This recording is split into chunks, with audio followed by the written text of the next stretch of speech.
Mm, you there? Yeah, I am. I see you, Hey, buddy. what's good? We are live again. Fifth episode. Now it's a streak. Yeah, absolutely. Now it's a streak. Now it's a streak. Um, let's get into Percy's, and I'm gonna start with mine because mine is pretty big as far as like what I have to say. It's more of just a long rundown of things. But last week we talked about the Olympics, Yeah, and I haven't been watching them like on the regular. Like I haven't been watching them live. I've just been kind of catching the clips and keeping up with it through social and whatnot. But Roman Reigns has that greatness on a different level T-shirt yeah. that he wears, that God level. Hmm. This is truly the Olympics are truly greatness on a different level. Like it is crazy to think that like some of the stuff that like these athletes are able to do is just like even capable. Um, I got a long list of things that people I want to give call out shout outs to. And this is not just everyone, this is just the people that have stood out. But like obviously there's way more. But we had yesterday, a couple days ago, we had the 200-meter men's final. Noah Lyles ended up coming in silver. We ended up finding out he had COVID. But there was a 21-year-old not Tobagan, Botswanan. His name is uh Let's Go Tobago. Man, I watched this live actually. When they announced the people to come through, everybody had like some type of like energy and emotion. Noah Lyles had the most. Like he just immediately just kind of like came out when they called his name. He's like, yeah, let's go, all that. Like Hmm. exerting a lot of energy. This dude came out literally just like this. Straight face, stone cold face, just like this, and was like that. I was like, oh, he ready for business. He Yeah. ready for business, and he came in first. He came in first. Um, first Botswana becomes the first athlete from Botswana to ever win a gold medal, and first African to win gold in the 200-meter. So shout out to him. Mm. We had Quincy Hall in the Yep. men's 4x100 gold when he was at one point like at fourth or fifth place with like less than 100 meters left. Just It was pretty rough for him. shoot, Yeah. shoot. Like what, dog? Go ahead. No, no, I was saying, yeah, it was pretty rough for the young man. Like he had because he started off the American leg, and he Yeah, had been not hyped up, but he had been on the press run. You know what I'm saying? We knew that he was there, and he was like the youngest track and field athlete we had. So I was that's a definitely looking Quincy. forward to That's a it. different Quincy. That's a different Quincy. That's Quincy Oh, Wilson. oh, okay. I'm saying who were you said Quincy Hall? Which one was that? Quincy Hall is the one with the fourth. He was in the 400, and Oh, like he okay. was at like he was in like it was like the last 100-meter stretch. He was like basically in fourth, but then you like watch it, you just see he's putting in like every last bit of energy, and then Hmm. just gets gold I did. basically I at did. the last like 5 meters. Yeah, there's been a few like that because I think there was also our 800-meter run. We had a white boy get silver. I can't Oh remember, yeah, but like yeah, when yeah, he taps yeah. him on the That inside and he's like, "Hey, I'm yeah, here," and you see him turn on the afterburners. I was like, "Oh, yeah, yeah, yeah. That dude. Shout out to him.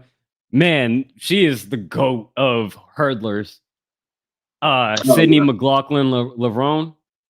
Man, because Mhm. I had posted this article on here prior to her actually winning the gold. Um, it was like I think it was a semifinal or a quarterfinal like Yeah. race, to qualify. And I'm like, is she just jogging or is that the speed that you're supposed to run at? And then Hmm. you realize like she's like way ahead of everybody that like she doesn't even need to do. So I'm like, it is crazy how she makes it look easy. Yeah. Like it is insane. I Um, do. go I do ahead. wonder how tall she is. I know. I'm just saying because like Usain Bolt. Usain Bolt is 6'4", which is why it's Yeah, like just stride out. He doesn't look like he's moving that fast because yeah. his so long. I think it's the same thing with her because yeah, it This doesn't look like she's not like a blazer like Noah Lyles. When you see like their Like she legs yeah, moving it's so like but she fast. has like when you look at the rest of the field, is like, oh, it's like some Katie Ledecky. It's like there's no one around her. Yeah. It's crazy. And this is like, we are at least familiar with her every 4 years, but it's like the same position. Like, oh, Yeah, she's gonna kill it. I skipped one. There is Alexa Miroslav. She set a new speed record for world climbing. I don't know if you've seen the video. She basically climbs it in like 6 seconds. Mm, A rock wall in 6 seconds. It's ridiculous. It's like Spider Man. yeah. Um, Armand Mondo Duplantis. Duplantis. He breaks the pole vaulting record. Mm. World The Greek record. guy, Swedish. Swedish. Oh, okay. Swedish guy. The articles are in the are in the Notion document. You can look. Oh yeah, yeah. I even, That was 20 feet. And yeah, he went to LSU. And so like that there's a getting to another point here that we're gonna get to. I'm going up in scale. Not even scale, but I'm leaving the top ones for the last ones. Kevin Durant passes Lisa Leslie for career US Olympic scoring. And that one you're gonna be like, well, Kevin Durant's a scorer. He's been in the Olympics for 4 years. Of course he's gonna be bound to be doing this. But then I also saw this post that somebody posted about Sue Bird had posted that she's making a blanket statement about US basketball. That it's the most uncomfortable basketball that I've ever played. Quote her, she has ever played. And she's saying that because she's like, really, like, whenever you're on that team, only about like two people at most are able to play their game that they play their game. And everybody else has to change and adapt. And so, for KD to be able to at this point, 489 points. And Lisa Leslie also has, I believe. Let me look at the article. It says how much medals she has as well. Um, Lisa Leslie had 488 points and 4 gold medals. Kevin Durant has 49, and he is playing for his fourth. So, and that's that was a quarterfinal. So he's already added to that with the semifinals, and then they have the championship match against France. Look, we got a double basketball, France, USA, the, men's the and first women's. time ever. That's gonna be dope. Mhm. So shout out to KD, PG legend. Continuing up, we got to get to Noah Lyles winning the 100 meters. That was tight. That was dope, and it's funny because there was a quote saying that like he says the 100 meters is like his girlfriend, but the 200 meters is his wife. Hmm. So it's unfortunate that he got COVID because after the race, you see him, he was like after the 200, like that dude, he just immediately like dropped to the ground, and he Yeah. was on the ground for a good minute. And it's interesting, like how I mean, because again, like he was still dapping up everybody. You know what I'm saying? Like I'm curious to see how it affected all the other racers, if it did affect the other racers, because that's it's a it could be passed through like that, but still, nonetheless, the fastest man in the world officially, Noah Lyles, Hmm. TC Williams alumni, Alexandria, Virginia native. Put some respect on the DMV. We got so many DMV athletes in the Olympics, Katie Ledecky and all of these other people, like it is wild. Even the dude, the 16-year-old on the track, Quincy Wilson, Hmm. dude's from Bullis, like dude's from the DMV. He went to Bullis High School. There's a lot of it's crazy how many DMV athletes are out here. Hmm. Um, Simone Biles already decorated. She even more decorated herself, even more so this Olympics and everything with more golds. You see the white girl, Oh, of course. the kind of complaining about, oh, can you get your fans to stop bothering me? But like, girl, she didn't even tag you. But nonetheless, Simone Biles was dope, and the gymnastics team was dope. They won gold medals and everything. But what really stood out, and I think is one I'll be one of the best things I've seen at the Olympics, was Brazil's Rebecca Andrade wins gold against the plethora of U.S. athletes that are going. Simone Biles, I believe, fell off the beam Yeah. in this competition, so that's why she ended up in silver, and Jordan Childs ended up getting bronze. But the best picture, and I have the picture. I'm not going to share because IOC they be quick to strike down some stuff, bro. That uh, both of them bow down. Simone Biles and Jordan Childs both bow down to Rebecca Andrade as she got her gold medal, becoming the greatest gold Olympian in Brazilian history. Yeah, I saw Like, the quote, and apparently it was Jordan Child's idea to do it. And yeah, like Jordan Child asked Simone, should we like bow to her? And then Simone was just like, yeah, yeah, I guess. yeah. So I mean, that's a pretty cool visual for sure. Also, with them acknowledging it's an all black podium, for gymnastics for the first time ever. But So again, though, it kind of like fits it, that. it gets to my other point that I kind of brought up earlier with Duplantis being like, breaking the gold record representing Sweden, but he also went to LSU. Is the level of investment that we put into sports and athletics in America? It's kind of to that other point that I made before about the unfair advantage, right? It's like we are sending basically 50 country representatives to represent one country, Yeah, right? it's completely And it's unfair. like when you think about it in that sense, it's kind of unfair. But then also the level of investment, and so like to have literally the greatest gymnast Olympian, probably just Olympian, one of the greatest Olympians of all time, in Simone Biles, to bow down to you, the Olympics, U.S. Olympics gymnastics team, who just like runs things for like the how many years, like Hmm. bow down to you from someone that was, I think I also read that she had like came back from like double ACL tears and all this other things to be able like she would walk 2 hours to like practice or something like that. It's like it is literally like a Disney Yeah. movie to have like the power of the United States, the greatest United States gymnast, the greatest gymnast of all time, bow down to you. That's wild. That's and the image is iconic as well. So that is also up there. And then I'll leave with one last one. I didn't put it in here because I was trying to wait for it to actually happen, and it happened yesterday. But we talked about it last week when dumbasses like Logan Paul and Pat McAfee don't want to educate themselves. But Amon Khalif, ironically, and I'll say this because her opponent, and I want to get this correct because her opponent was also suspended in that Hmm. same issue that Amon Khalif would because they had the same thing. Ah, Uh, they had the same accusations placed against them. Isn't that ironic? So both that you never heard about any of them, but like she was on the other side too. yeah. Her challenger. I'm trying to see if I could find her name. Defeated a Chinese opponent Yang Lui. She got her gold medal. So the biggest pop out and show somebody Yeah, right. to have both of them come out gold and silver.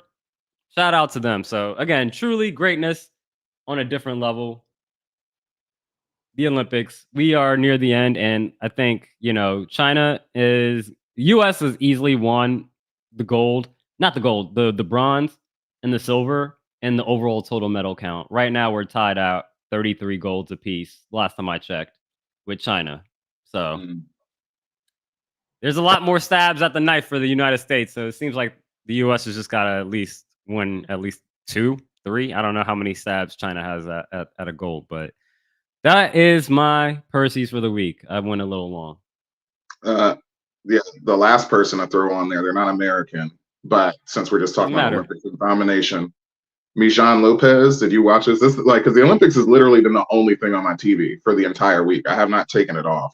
I just No, leave it I'm up. not familiar with Michon Lopez. I don't think I am. He's now the only Olympian ever, 5 straight times as an individual sport, Greco-Roman wrestling as a heavyweight. Okay. Cuba's Mijan Lopez, five straight Olympic gold medals. That's 20 years of dominance. Like, and then he Again, takes off. It's the it is iconic, like, wild.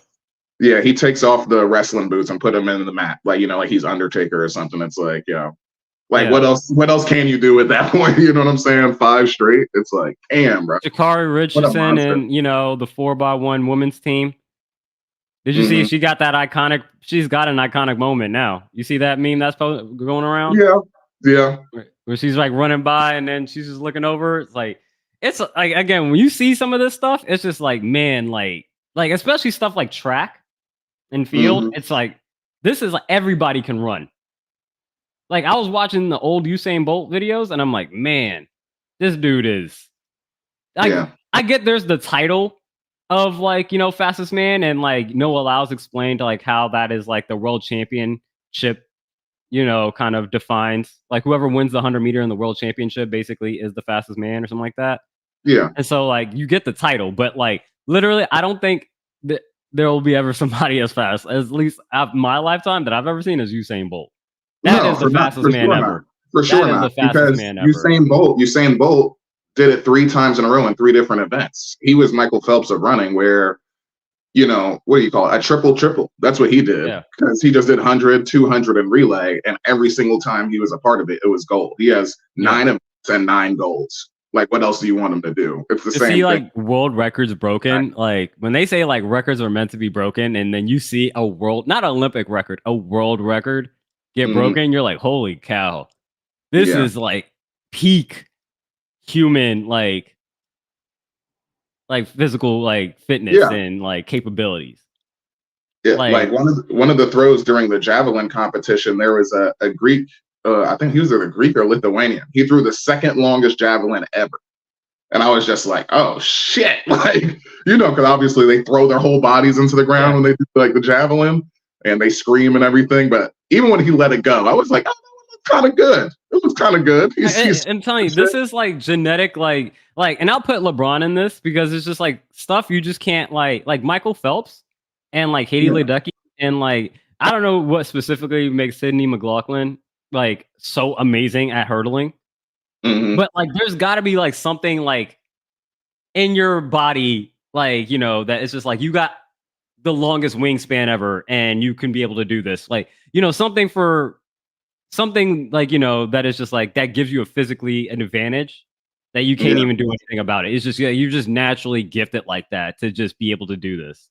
Hmm. Like, isn't there something like Michael Phelps and is like his breathing or something like that? Like he could be able to like I I don't know. know. Like, I you know know what I'm saying? Like there's he just has the something same like thing as like basketball players, where his wingspan is longer than his body. Like, he has like a something like 6'10" that. wingspan, That's and what I'm like saying. he's Like just stuff like 6'4". that Yeah. is just like you can't do anything about it. You know what Yeah. I'm Yeah. saying? Like that Exactly. is just like that is just insane. So we went a little long on that, but yeah, truly, it's just this was like I missed out on Tokyo because again, I think the time difference was just so large that like watching things late Yeah. wasn't like the best.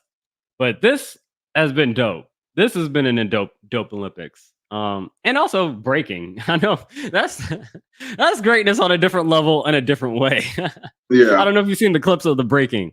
No, I was watching the breaking, and then immediately it kind of took me out of it, just because I was like, this isn't a place for breaking, Like, it's cool, like, that it's so progressive, and you're trying to like just dig into the all the other sports out there, but I couldn't escape it in my head that this is art, and art is subjective. You know what I'm saying? So I was like, I didn't feel like you could. I mean, there's a way to score it, sure. I'm not a b-boy, but it No, I kind think I of think I took me think out where of. we're at with it, the way I would put it, it's like in basketball, Olympic basketball, right? There was a period of time that there wasn't NBA players, Mm, right? And they were using amateurs, yeah, and so I think that's where we're at right now. yeah. We just need our most famous, I America's best think, dance yeah, crew to show up. exactly. I'm Like telling you, Jabberwockies. not even the American Best Dance Group. I'm not saying you need to send. I'm saying you need to go down to New York and go find you the best Showtime crew. Yeah, right. Not even Showtime because like that's just more performative. But like you need to go to New York and go find you like some underground b-boy crew. Hmm. Like because like and that's like the ones I saw from America were dope, but the Australian one, you know, shout out to her. Yeah. Ray Gun. Shout out to Ray Gun. You're a legend. All right, let's get to yours. We're running uh, so late. And I got a Mine football was. game I gotta It's watch. fine. It doesn't fucking matter. It Uh, does. nah, it doesn't. But it was just a thought more than anything, because I had a different pursuit, but like, because I obviously hadn't come up with any rewards or anything. But we can dive into it with the Summerslam recap when we come up with it. But it's like, hey, I didn't put the score down. I saw that you did, so I was just like, what do I deserve? You know what I'm saying? And I'm just thinking, I want to hear my nigga be like, "You're the smartest, you're the best. How could I ever, you know, have thought these things?" You know what I'm saying? Like, why did I doubt you? That kind of shit. But we can work on that. I don't That know. is so corny. I know it is. I know it is. That's why I was like, eh.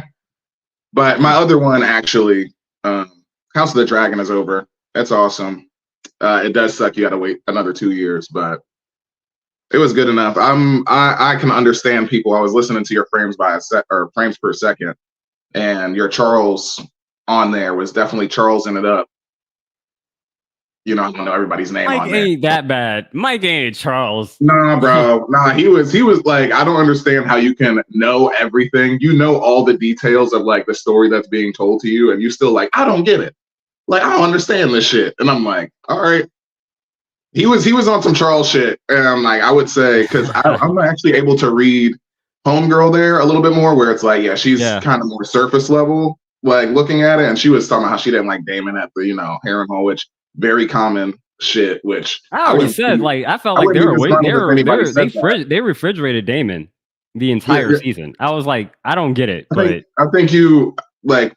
Well, I mean, this is only my prediction, but like, I think you need to power him down the same way that you need to power Aemond up. We saw Aemond get powered up this season, and Damon got powered down, basically, or the other way around by the time the end of the season comes, obviously, because you know how the season ends. But it does suck. We got to wait another 2 years. The Red and Sonja was they fired took him. out a couple episodes this year, so like because of budgetary reasons. But that's just I told you, the Warner Brothers Discovery. It's more of a problem for Warner Discovery than I do think it's the House of Dragon writers. Yeah. That's what I'm gonna say. Because I told you, like they're hemorrhaging money, but we don't want to get into that topic. Let's start the show. Doors opening. Step back to allow customers to exit. Cutting through.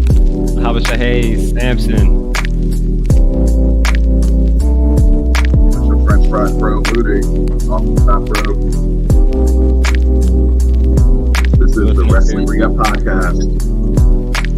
Weekly stroll to the avenue of wrestling. I'm good.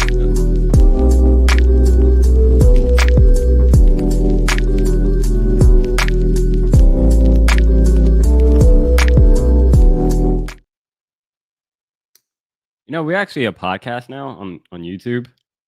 Yeah. I made that official now. So, like, we can be found on YouTube. Soon we'll be found on other streaming services. I just need to figure out, like, the best hosting server. Yeah. We might be moving from StreamYard. We might be moving from StreamYard and going using to something else. But I just need to do a little bit more research, but it'll still be easy enough for us to use and whatnot. But welcome to episode 5 of the Wrestling Re-Up Podcast. And it is post Summerslam weekend. And there's a lot of stuff that happened. I think we probably had the best Raw this week that we've probably had in a while, maybe the year. But what's up, Moody? Where can you how socials are looking? What are our socials? Are we doing anything on socials? The socials are self-titled like the pod. They are at the Wrestling Re-Up everywhere. The Wrestling Re-Up at gmail.com. The Wrestling Re-Up on Instagram and also on TikTok. You can follow us everywhere. Trina was actually pretty excited because I subscribed her to us. Yeah. And she's constantly on YouTube. Like before she goes to bed, she puts on the rain sounds or whatever. Mm-hmm. And then she was like, "Oh, you guys on YouTube?" And I think there was 2 views on it, but it was the first thing up there. But I was like, "Yep, looks good." Yeah, we're famous. Yep, officially famous. But yeah, let's get into this SummerSlam recap. You were right. You were 6-1, and I was 3-4. And I'll accept that 3-4 because one of them I said I predicted Logan Paul to win, but I'm I really wanted LA Knight to win, so I'll take that. I'll take my hedging of the bet. But you had predicted correctly that we had a lot of title changes. We got a new You what heavyweight champion on Raw with Yep. Gunther. We Gunther, got a new new women's women's WWE champion on champion. SmackDown. We got a new United States champion in LA Knight. We got a new Intercontinental champion in Braun Breaker. So let's talk about what we thought was quickly, I guess, because we got a whole week to kind of get through. But just from the just show perspective, we pretty much had the same things as our top shelves, which Yeah. was Roman Reigns returning, which everyone predicted, but still was amazing to see it happen. And then the other one what we had was Queen Nia as champ. Yeah. So I was gonna which one do you rage if want to she start? didn't win. If she Which didn't one do you win, I want would to? have fucking Yeah, which one raged. do you want to start off with? Let's just do Roman, the big one first. I mean, I was telling you beforehand that like I personally like WrestleMania was only 4 months ago. Like it's April. Like I can wait a little bit longer for Roman. Yeah, Like now that I like how restrained he was from the character. It wasn't a whole lot of or he still hasn't said anything. Obviously, we'll get to SmackDown, but still, like he yeah. hasn't said anything, and it's just been all action. So I like that, and I think what you're writing home about with his return is just the look that he gives Cody. You know, pun intended, the acknowledgement that he gives him. Just the Mona Lisa nod, the slightest, little bit of approval that you could see on their face. So I mean, there was a clip from that him saying like, it's only a matter of time. Only a matter of time that belt belongs to me. yeah, While Cody was like staring him down. So okay, yeah, I haven't eh, heard anything from him, so I didn't yeah, see that. I saw that clip kind of posted yesterday. It was Yeah, like from that moment when he's kind of standing in the aisleway as the show was going off the air. He was hmm like, he's basically was like, it's only a matter of time that belt belongs to me. yeah. And so I thought the they match they they overall they, was they coming. yeah. I thought the match overall was good though. Like I said, there was The match was the like I match. said I that thought huh? the match was the match. It's any typical bloodline match. It's like the interference is gonna come and the distraction. It's the Roman coming back, which was like, yes, let's go. Let's Yeah. go. And then he comes in and then Superman punches Solo, does the ooh ah, in and out. Like that's what you needed. If That's if what we Roman's needed. not there, Cody loses, right? In your head, like what do you think happens if Roman doesn't do anything? All right, yeah, there's silence there because that's why I think like once Well, again we know the was was bloodline. We know was the bloodline already out by then? like taken out. Because remember, KO and Randy came through and Mm-hmm. they started fighting with like, well, because I guess yeah, you still would have had Joseph, right? But Jacob Fatu, he Jake, did I the said Joseph. You still would have Jacob Fatu. well, yeah, um, he injured you, himself on the splash through what was it, Randy? I can't tell if it was Randy or I think it was Cody. it was Cody. Yeah, yeah. Because I mean, when he did I the think it was splash through Cody. the table, that's when he like hurt himself or whatever. So I guess. I think Cody has a resiliency badge. I think he it's up does that. there. I think it's up there with Sammy. So I can see him still pulling it out. Yeah. Okay. Yeah. I mean, I'll probably need to just go back and watch the match again. But like, I'm just thinking about the bloodline, how they operate, and it's interesting Yeah. because every time Cody's interacted with them previously, he's been on the chase in a major way because we're talking about the Roman storyline, and now that where Solo is the tribal chief and he clearly doesn't respect him and all that stuff, it would be more stinging for Cody the character to lose to Solo because at least Cody respects Roman. That's a fact, right? So I think it would be Yeah. worse for Cody him to respects lose Roman. to Yeah. Solo. Yeah, Yeah. exactly. He would prefer to lose to Roman than Solo for sure. So that's why I thought I was like, all right, this could actually be one of the few like he has 2-0 in bloodline rules matches. It's funny, but I was Yeah. like, hey, it's a little bit more that he could possibly win this because I was like, there wasn't a chance in hell that he was losing, WrestleMania. Like I didn't Yeah. care. So I just want to say before we move on, This is another case where, again, I should have just went ahead and clipped this shit. Actually, we already did clip this shit. This is a video on our YouTube channel that you can find where lines have been drawn. Yeah. Your tribal chief is getting his ass whooped, and my tribal chief is back and looking strong. Hey, So, don't ever do that let's again. just say- No, you let's keep just say- trying to twist my words. No, you keep trying to twist my words. There's a video clip I'm not letting this on the happen. YouTube channel. I'm not letting this happen. You are not twisting my words, nigga. I do not care. I told you under duress, under threat, he was my tribal chief because I'm scared to death of The being fact put that you through any said kind that, of table. the fact You that can you act like said you a that. badass all you want and act like, oh, Jacob ain't shit and like, oh, all this. No, nigga, I'm protecting my own neck. Ain't nobody else protecting me. He is not my tribal chief. And I'm just saying, it was out of motherfucking stress and death. You know what I'm saying? Like, don't do that.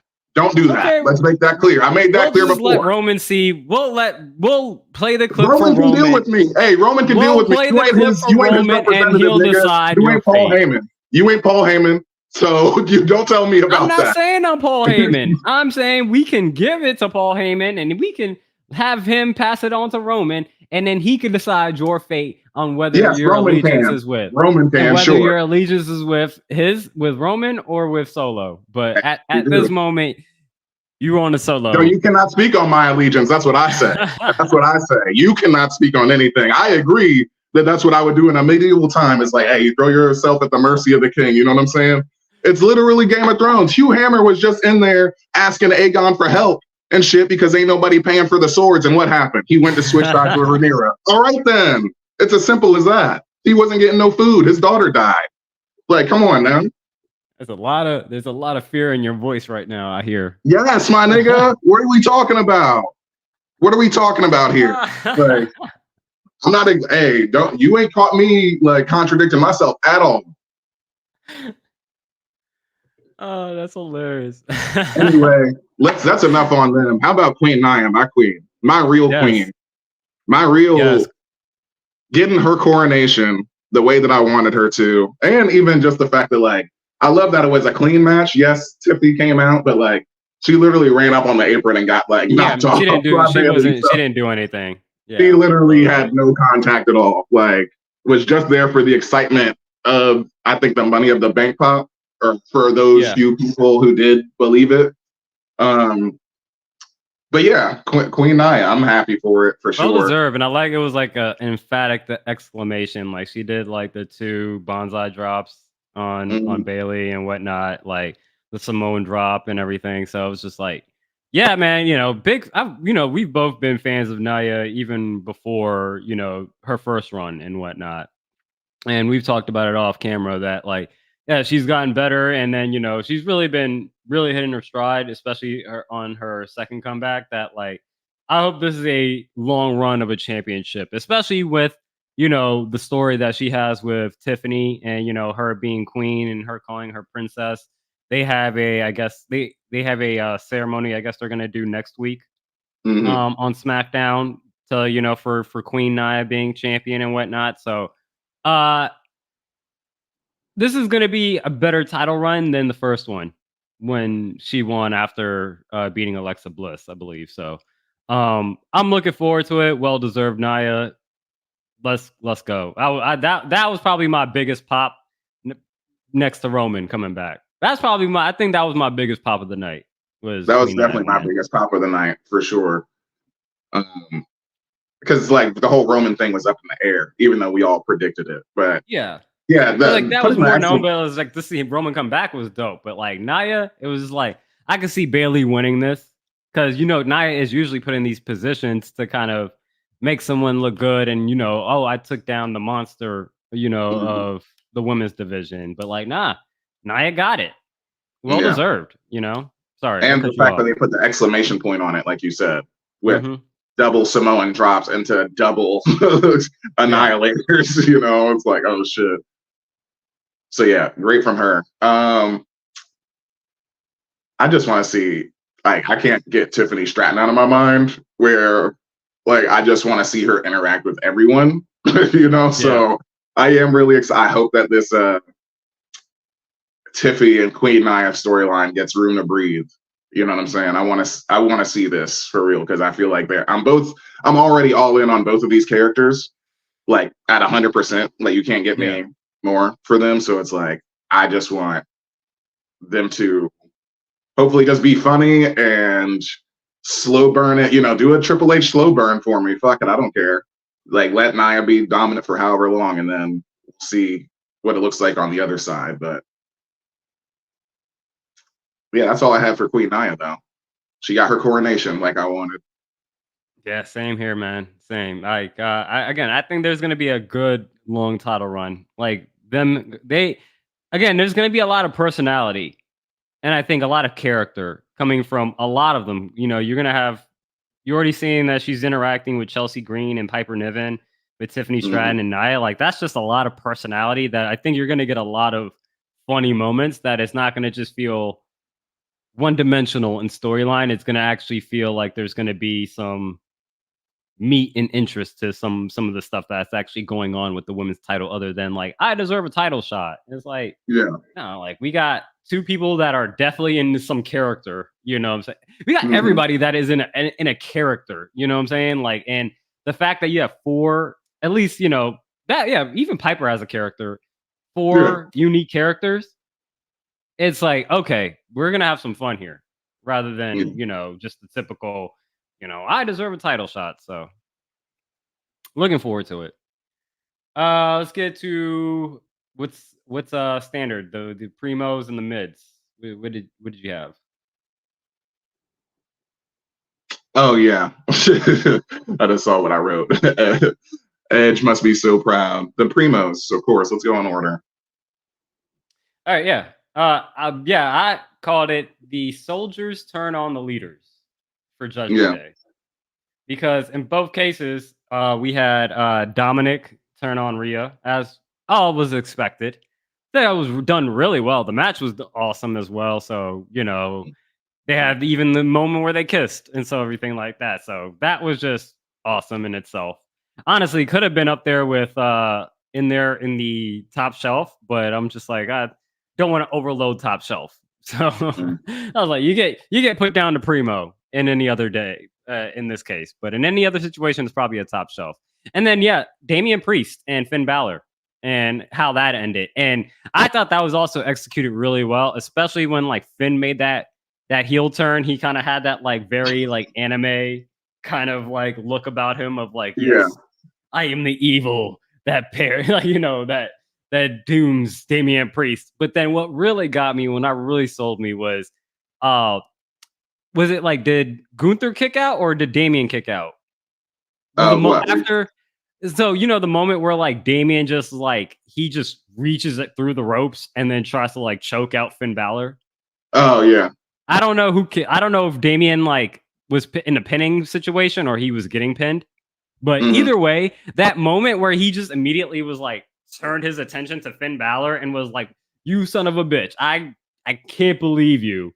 Yeah. And Yeah. I was like, "Damn, that's how he's going to lose this title."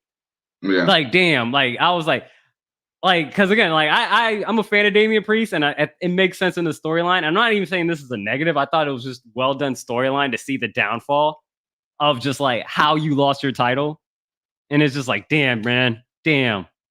So I'll get more into this a little bit into when we get into Raw, but so far the soldiers turning on the leaders was definitely a good primo outcome to come out of SummerSlam for me. Oh yeah. I know because obviously we was on the phone in the moment, and I know I'm Yeah, the one that gave you the anime emo boy like quote like because that was immediately in my head too. Like just the way that he's like looking away, like eyes yeah. shrouded in darkness and all that stuff. And I was just like, oh, this is so ridiculous. But yeah, I'm glad Gunther's champion. Even at that point in time, like when we were giving the predictions, I was like somewhat 50-50 on it. But the whole reason that I think that we even that it turned out this way, 6-1 for myself is just like putting a bow on it. It's like just believe in Triple H, like he's giving us these storylines. It's like we're the horse and he's brought us to the water. You know what I'm saying? Like that's all it is.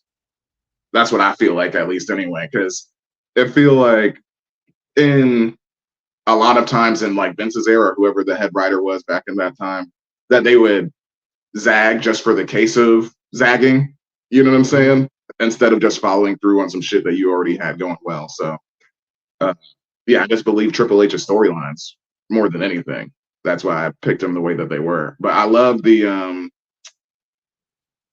like the second time that Dom uh interacted with the ref or distracted the ref, and he clearly like slides it in. Because the first time Yeah. he slides it in, and he's like, "Oh, you don't need to use it or whatever. Like, you don't need a beater like that and all this stuff."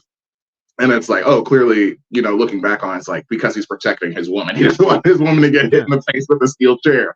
So I really like the fact that it looked unnecessary that they did the exact same spot twice, but there's storytelling even in that. You know what I Yeah. mean? Like that was just, the last little push that we needed, because she already hit her with Oblivion once. And it's like, oh, when you see her hit it with the second time on the steel chair, it's like, oh, yeah, this is a wrap. So I was really proud of that two-time ambassador Dom because that's also his storyline. He's a piece of shit. He's dirty Dom. Ain't nothing changed. So what did you expect? You know what I mean? So Yeah, he likes his chicken nuggies and his PlayStation. yeah, right. So he likes feeling like he's a man instead of a boy. So Um, that was yeah, but that's fun, and there's definitely more to pick on when we get to Raw, for sure. in a little bit. So, CM um, Punk and Drew yeah, McIntyre. CM Punk, Drew McIntyre. I thought this was a great match too. Glad CM Punk came out of it healthy. I do think it was a little wild that like I like the fact that like there is a bit of story kind of going on because I'm like, all right, like I get why Seth took off the bracelet and just put it on himself. Just so like to because it's like you can't I- just let it be a distraction. I'm But not shooting like him bail for that. I'm not shooting Seth Bale for that, nigga. Like, no, you why know, is in CM case Punk like just like yo, focus on the match. Like, why are you tight that this man is wearing the bracelet? Okay, he could nah, have threw it bro, out. that He could have defeats threw the it whole out the purpose. he could have That threw out defeats. the ring, but like is he's just trying not to have it as a distraction during the match. Then put it in your CM pocket. Punk Don't just wear it. CM Don't wear it. It's CM crazy to let another man wear my fucking wife's name. Are you fucking crazy? I'm not doing that shit. Put it in your pocket. You could have done that. So no, that's why I thought about it. Like I understand the whole distraction shit, but I don't fuck with you either, nigga. Don't wear my shit. Put that shit in your pocket. That's why you got that dude, we in a GTS. match. We in a match. All right, he lost the We match. in a That's what he said. match. But he He got he priorities, so he's trying to cover the match. And you like, oh, you gotta take it off your wrist and put it like, come on now. Like, grow up, CM Punk. But I thought I do like it. I put it in primo because I do think we both had CM Punk winning this match and Drew yeah, continuing to spiral. But we were both wrong on that. Like, that was your only miss of the night. I thought this was interesting, even from a you know, non-wrestling aspect of it, because I think it just shows that CM Punk is here to actually be a good guy and be a part of the team and not be a divisive figure. So for CM Punk in his first match to take a L, I think is pretty important. hmm I think it kind of says like, hey guys, like I'm not the same Punk. Even for the people that like doubt that CM Punk has changed, it's like guys, I'm telling you, like I've grown, and I don't winning and losing doesn't bother me anymore. It's more about just the culture and just the love of doing what we're doing and helping people get better and stuff like that. So that's yeah, at least how I'm taking it, and it allows by coming in with that mentality, it just allows for a more healthier you know environment. And then maybe we'll just because again some Punk on the mic is pretty dope. He's been killing it. The biggest thing that we've said is like with this Drew and CM Punk thing was that like what's gonna happen when you actually get into the ring. And the yeah, match wasn't bad. Obviously, we knew Drew was gonna have to carry most of it, but like that's where CM Punk is at his career. He's what, like 45 or something like that. Not to say that like he's old, but it's not like he's been in the ring all that much in the last couple of years. So there is some ring rust. But overall, like he still put on a good, entertaining match that left with new rivalries to be built, and continued. And again, CM Punk taking a loss And instead of that. I think that's the biggest thing. It's like not just a loss in storyline, but like a loss like as like Phil Brooks. I took a loss, and yeah, I'm not bigger than the company, type of shit. So just to add to that point, also is like because this is his first match that he's had since he's been back, and like we were expecting, they were clearly going towards Seth and him originally mhm. before Punk got injured, and it does say something to, like you said, to just the fact that it's like it is this monumental return for the first time in 10 years, and all this stuff at Survivor Series, and you got to wait this whole time, almost a whole year, basically, until he finally does actually get in the ring. And yeah, like he does it for what we would argue is the love of the game. You know what I'm Yeah, saying? Like putting over the younger generation. And on top of that, like giving him credit for that. He looked great though, like in shape. yeah, And yeah. he didn't look super gassed either. Like he didn't look like an old man like wheezing out there at all. Like you could tell obviously Drew's at his fucking peak. So there's not like Yeah. not really a comparison. But he looked great. Even like hitting Seth with the GTS, like and Yeah. that's something that like I should have thought about like prior to the match, just because it is so obvious that like all three of them hate each other, but like I didn't think about it. And yeah, maybe had I thought about it, I could have gone a perfect 7-0, but it don't bother me. It doesn't bother me at all. But um, yeah, yeah, Seth. No, that's arrogance, dog. That's the last thing, because I know that's your guy. So it's like in kayfabe, you can't do that, bro. But that's all I got. I'm thinking in the moment. I'm like, sure, like there is a situation where like yes, he could have took it out and put it in his pocket or threw it to the side. But I'm thinking in the moment, it's like, all right, let me just get it off of him, and I still gotta like do my job and make it count. Now I can at some point put it into my pocket if it's that big of a distraction. But like still, CM Punk, like bro, he's the referee. Like relax. He's not doing it to antagonize you. He's he's But he doing it to is just though.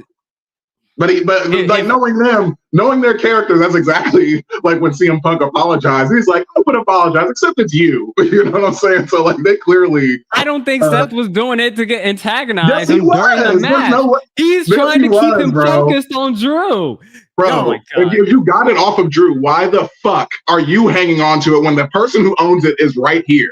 Just give it to that person, but you're gonna put it on when you know I don't fuck with you?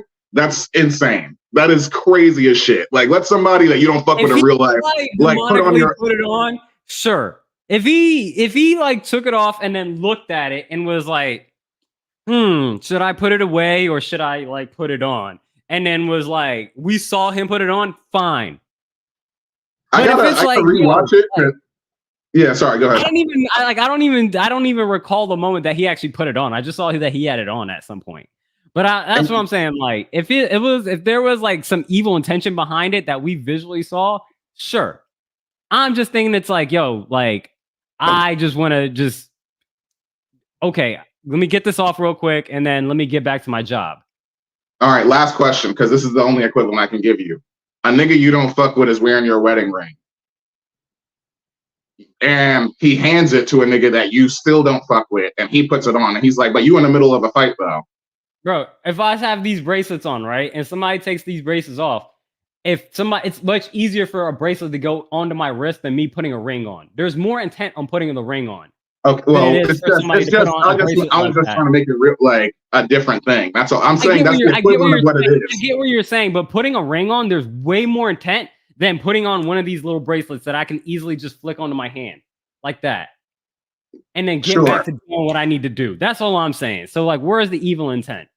But let's continue on to what I was happy for. And this is in my mids, but this is more so because I wanted this to happen. LA Knight, US champion. Yeah. That's Just it. in time. That was my quote for that.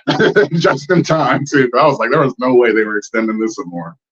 I'm so happy. I'm so happy that it happened. Mm-hmm. And it looked up the way like with Logan Paul doing that little flying lariat that he does, the flipping lariat that he does into the ring to do a clothesline. And then LA Knight counters that into the what's his joint called? BFT. The BFT. Yeah, going from that brute looked force trauma. that looked really good. That looked really good. So shout out to LA Knight for being US champ. And then my shake, which was the expected, was IC champ Braun Breaker.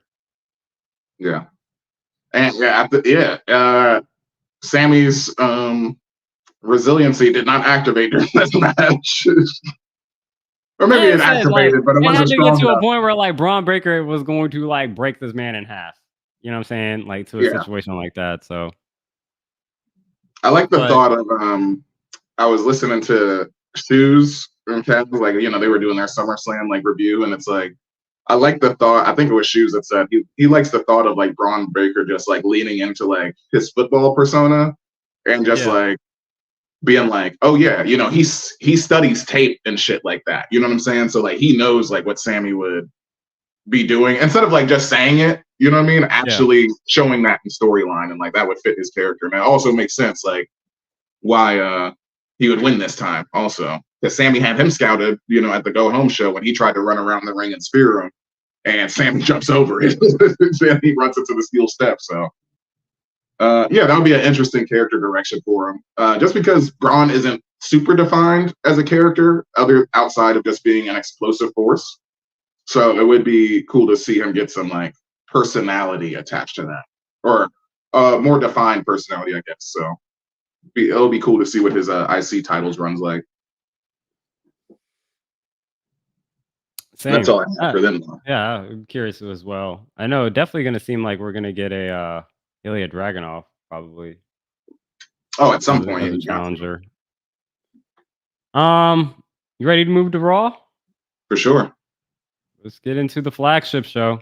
And I'll start off with something simple before I get into, I guess, a kind of a shoot promo. Randy and Finn don't forget and don't forgive. And so I was caught off guard when Randy came out during Yeah. Gunther because I was like, aren't you on SmackDown? What are you doing here? You don't even, like Bianca said, you don't even go here. You know Yeah. what I'm saying? Like, so I was confused by that. And then he mentioned, like, yo, remember back at King of the Ring? Our match didn't end clean. And I was like, I vaguely remember that. I vaguely remember like there was like a little issue with like the shoulder being up at the last second or something like that at King of the Ring with during their match. And so like I was like, huh.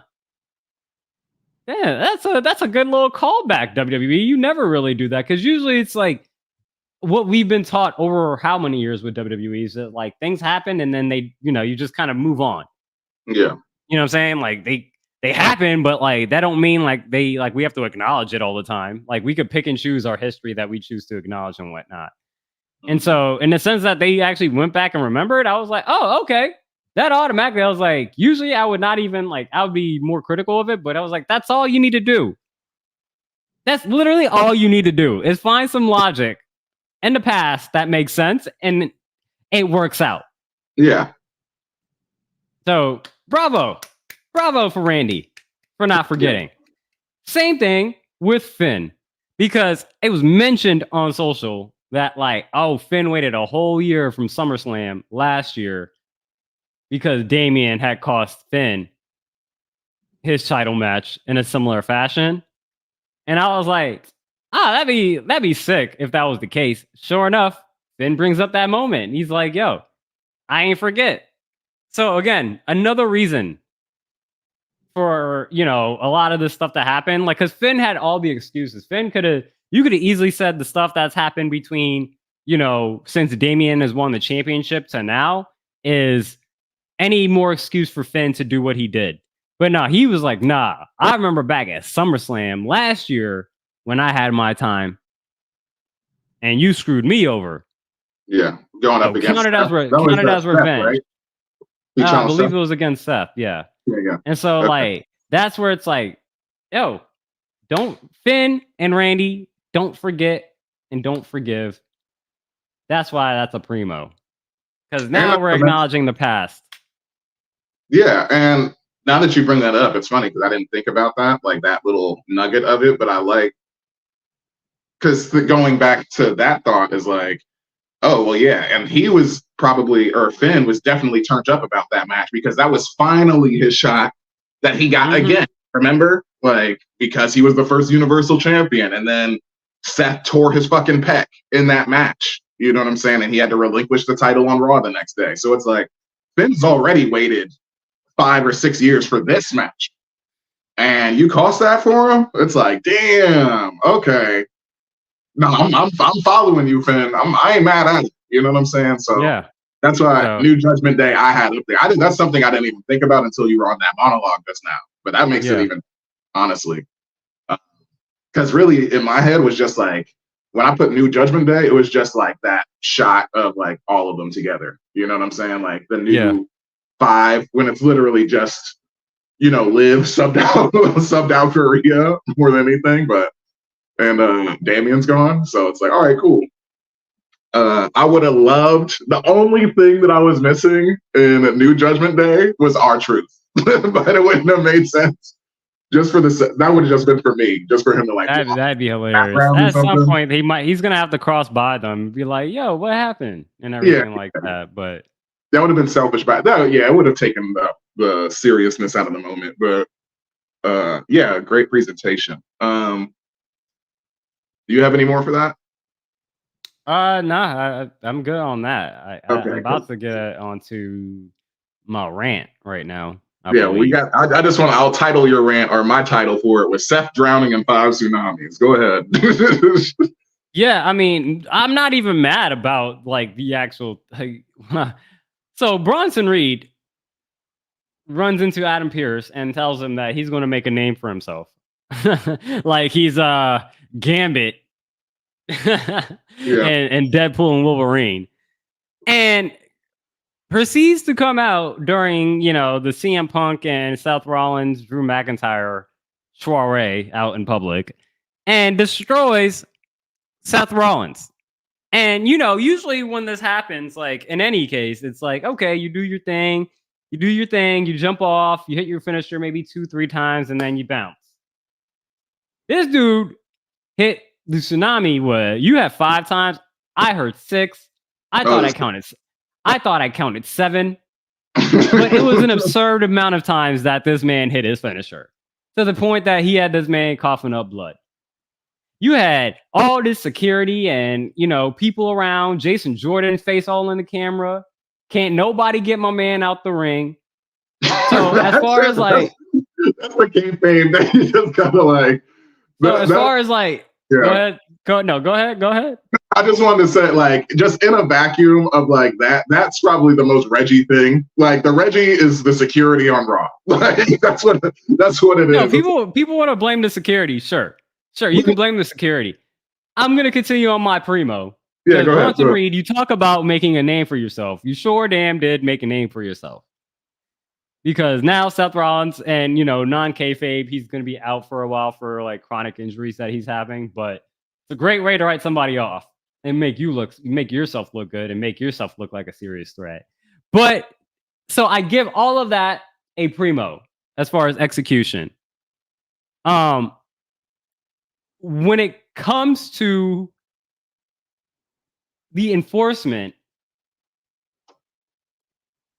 Reggie, and this is like probably the worst Reggie of all time, like we're about to get right now. Adam Pierce's GM Adam Pierce job needs to be under review. It needs to be under review. This is horseshit. This man clearly made a threat, came out and did it, and you never came out once.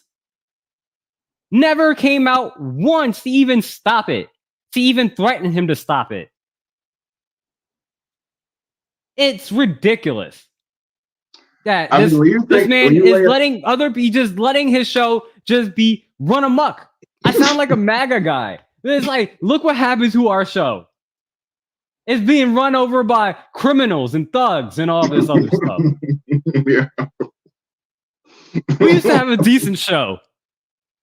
It's the Adam flagship. Pierce, what are you doing?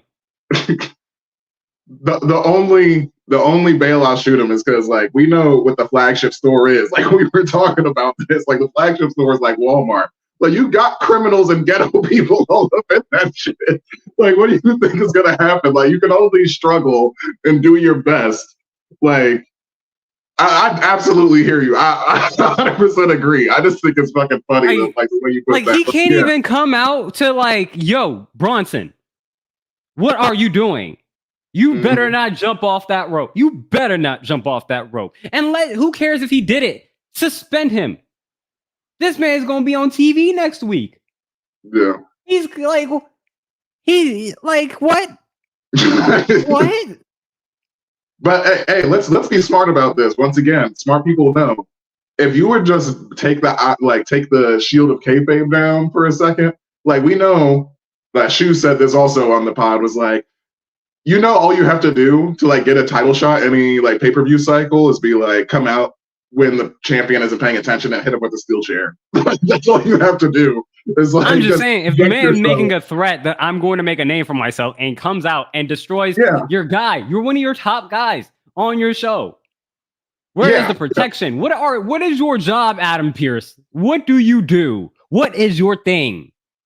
Because right now it seems like you just let everybody run the show, and you just are there to be just a pushover.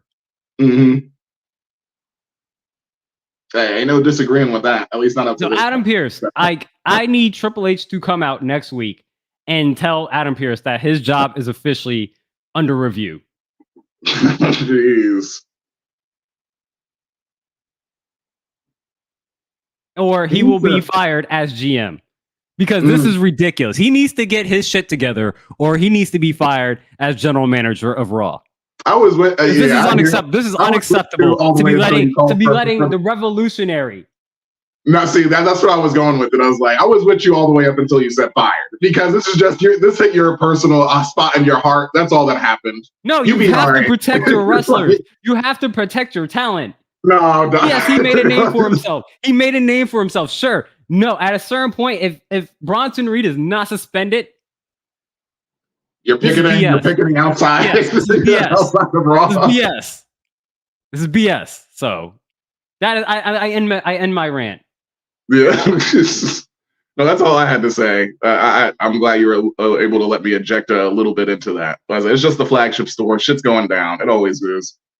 In the mids for me, I had Xavier Woods did more for this whole storyline than like Karrion Kross in his last like 2 months, because it was literally just a digital exclusive like after the whole like match and everything, and like it wasn't. And it's funny because I guess this is just like a testament to like what we care about in wrestling, because Xavier didn't say anything like new, like as far as this storyline that that we can figure out, but just like the smoothness and the sincerity, I guess, that's just his character. Obviously he's a face. So like the sincerity that he's able to like channel in that like exclusive, like when it's just him and the camera, and he's like, Karrion is never gonna break us up. We're 11-time tag team champions. Like, he must be crazy and stuff, which is all stuff that like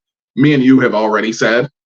So the only reason that I got bumped up, honestly, because it was, it was in the Reggie. But then I was like, all right, it's probably in the mid just because Xavier did it. You know what I mean? So that's where I was kind of like trying to hold myself to the fire. It's like, did I put this here just because of Xavier? But also in this episode, we got, Kofi recruiting Odyssey Jones for like reinforcements. Yeah, so I got that in my shake. I thought that was really interesting because you could see Xavier was like, bro, what? Let's go into that. Yeah, let's go into that. Yeah, that's exactly where I was going. So it's like, all right. So I guess this is what my complaint was the whole time, is like the whole time that Kofi was gone or like, out hurt and stuff like that, the story hadn't moved forward at all. Like, they were in just such like a brutal holding pattern that I was just like, this is so fucking cooked. Like, I like, get this off my screen, And at least like with Odyssey Jones coming out, because first off, I haven't thought about him at all. Like, forgot about him since the day that he got drafted. Odyssey Jones returns. I'm like, returned? Is that the real right word, or did he just debut? Right. Yeah. because he got drafted, never saw him. Like, I Even if remember he did, he had like one match, and then you yeah, never saw him after that. exactly. Kind of like what Kiana Jordan or Kiana, what's her name? James. Yeah, Yeah. Kiana James right now. Yeah. But that's the thing. Yeah, Odyssey Jones comes out, and it's like, all right, we got the big man, now, like not Big E, but he's a Big E substitute for this time being. And yeah, the fact that Xavier was like, I don't know, dog, is like, all right, finally, we're moving forward on this Carrion storyline because this is what Carrion's been talking about. You know what I mean? And this is the first fucking leaf to fall, finally. But you still I got think work. this is more of like a New Day 3.0, 2.0. This is just I think this will be the passing of the torch of Big E. Because right now we're set up for a 3-on-3 match.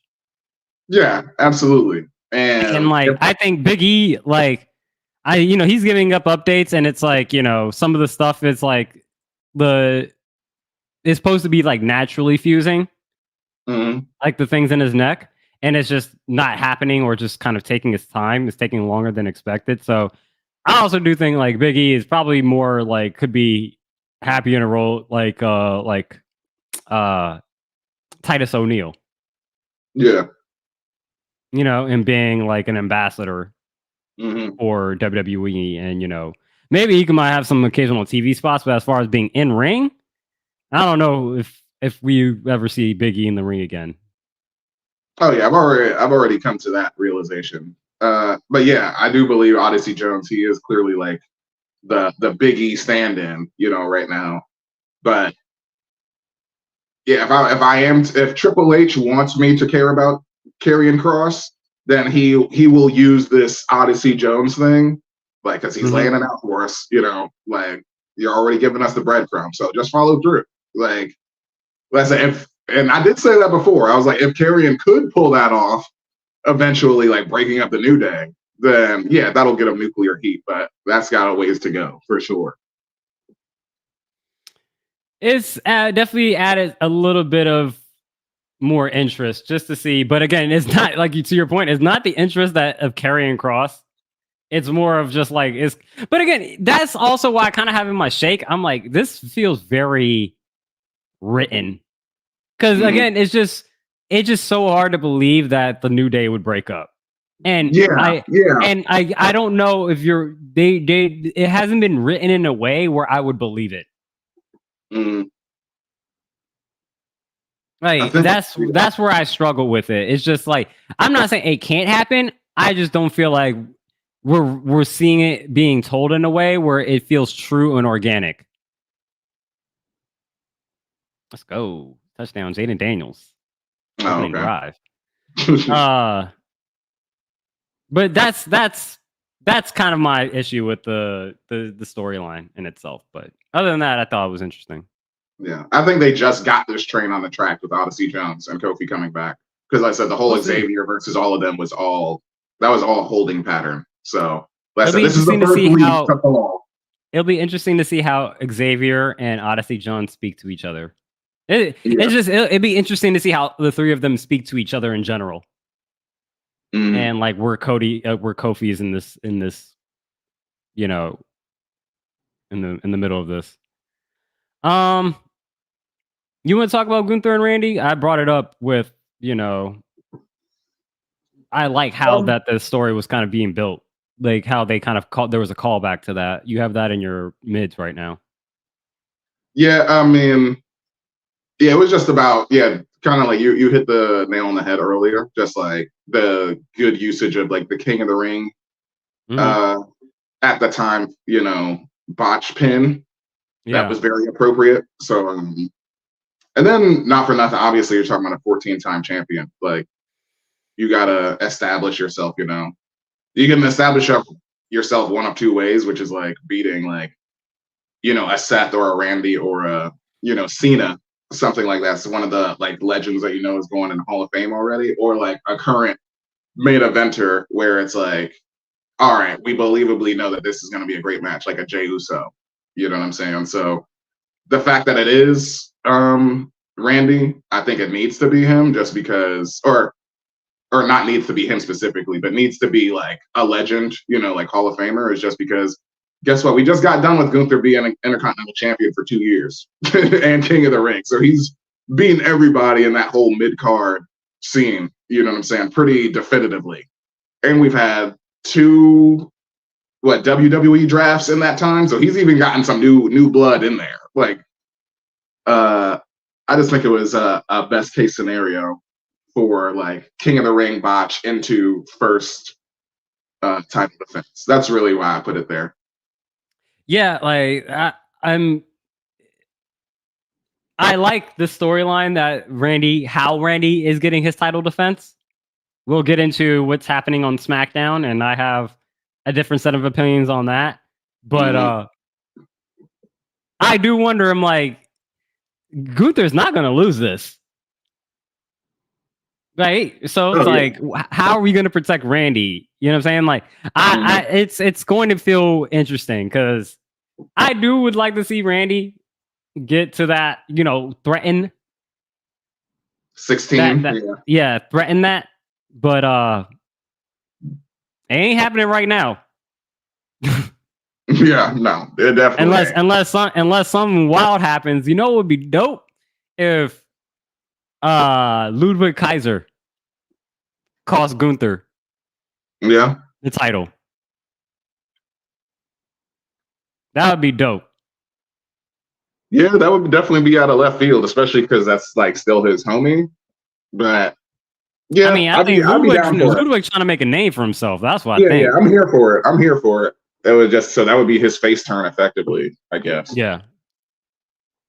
All right. Before I'm gonna finish up Raw for us. Did you have any more stuff on Randy and Gunther?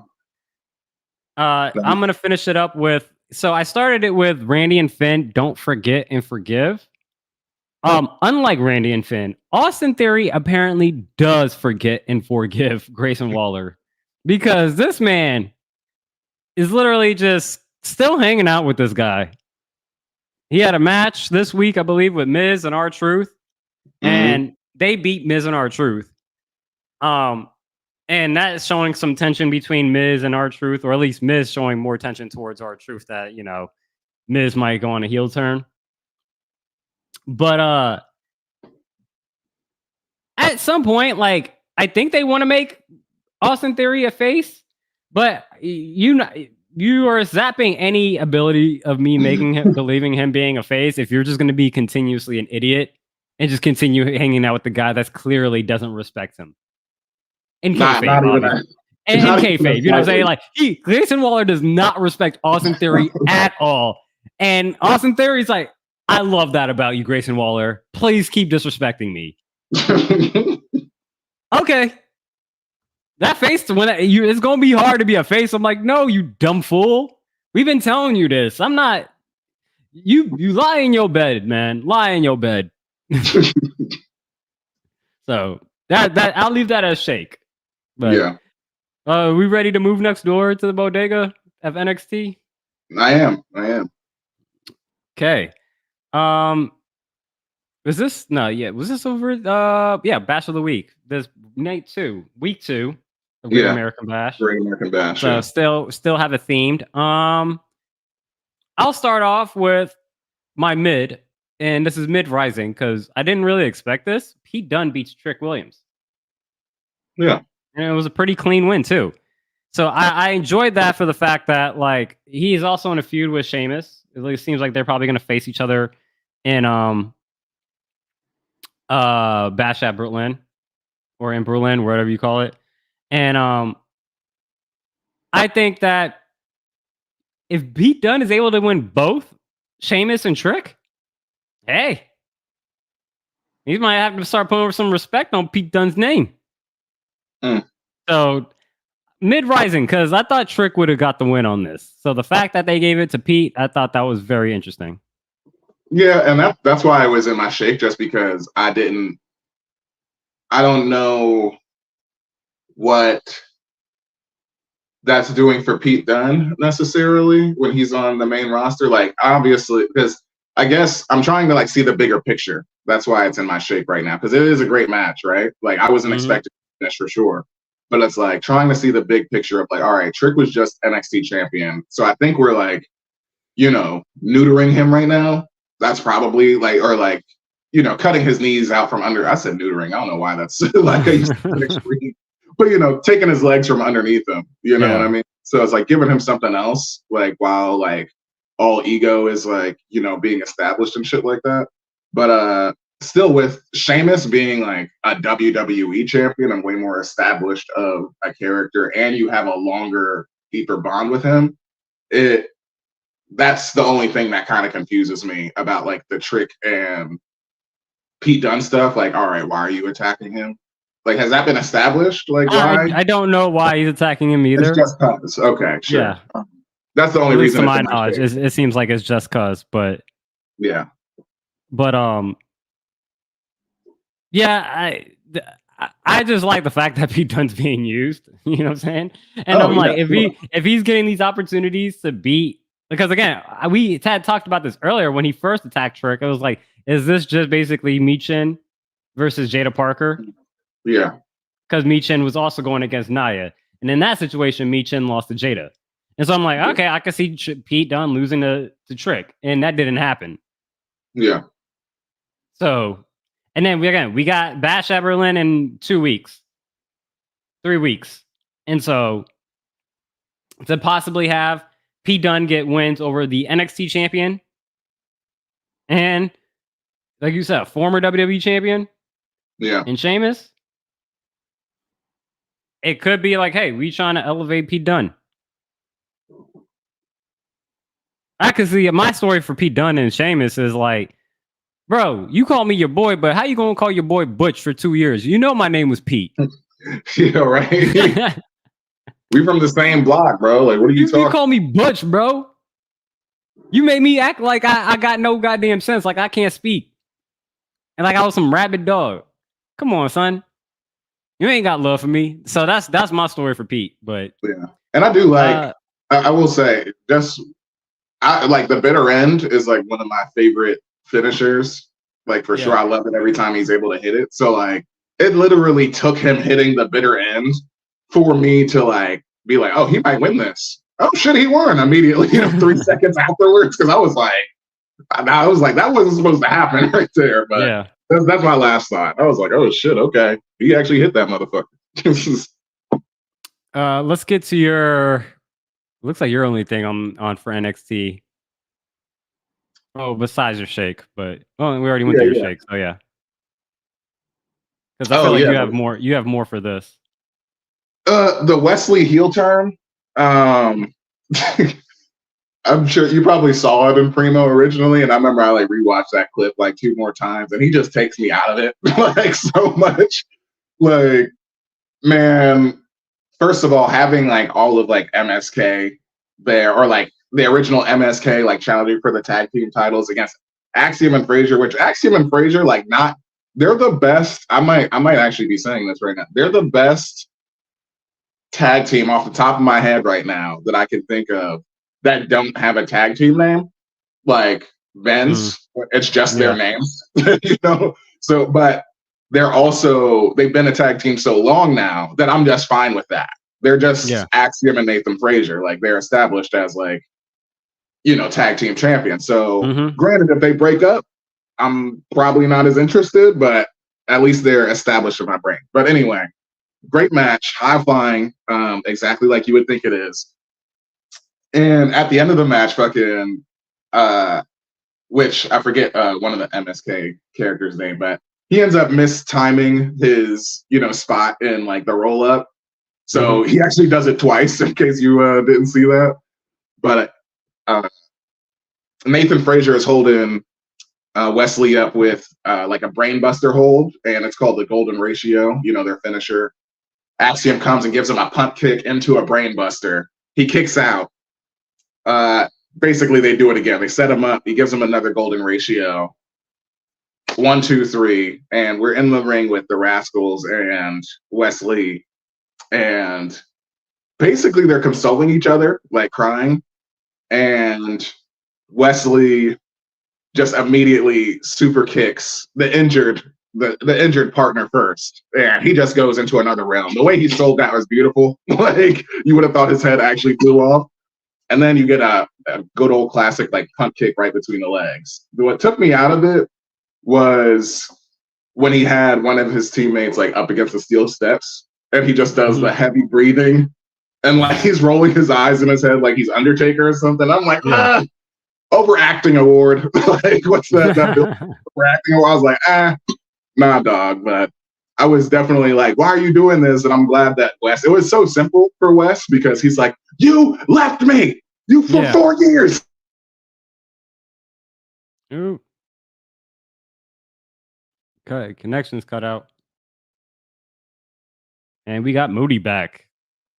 Yeah, technical difficulties, people, for the first time ever.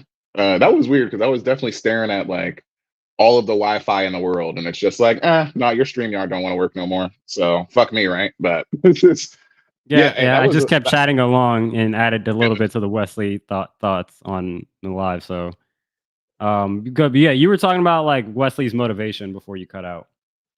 yeah, just the fact that it's simple enough. The fact that MSK had left him there in NXT by himself, effectively. That's why we know Wesley and we don't know MSK anymore because they were all MSK. So uh interesting enough.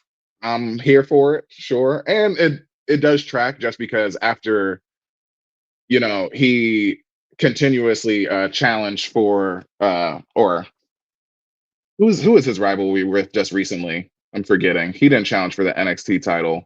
Oh, with Femi.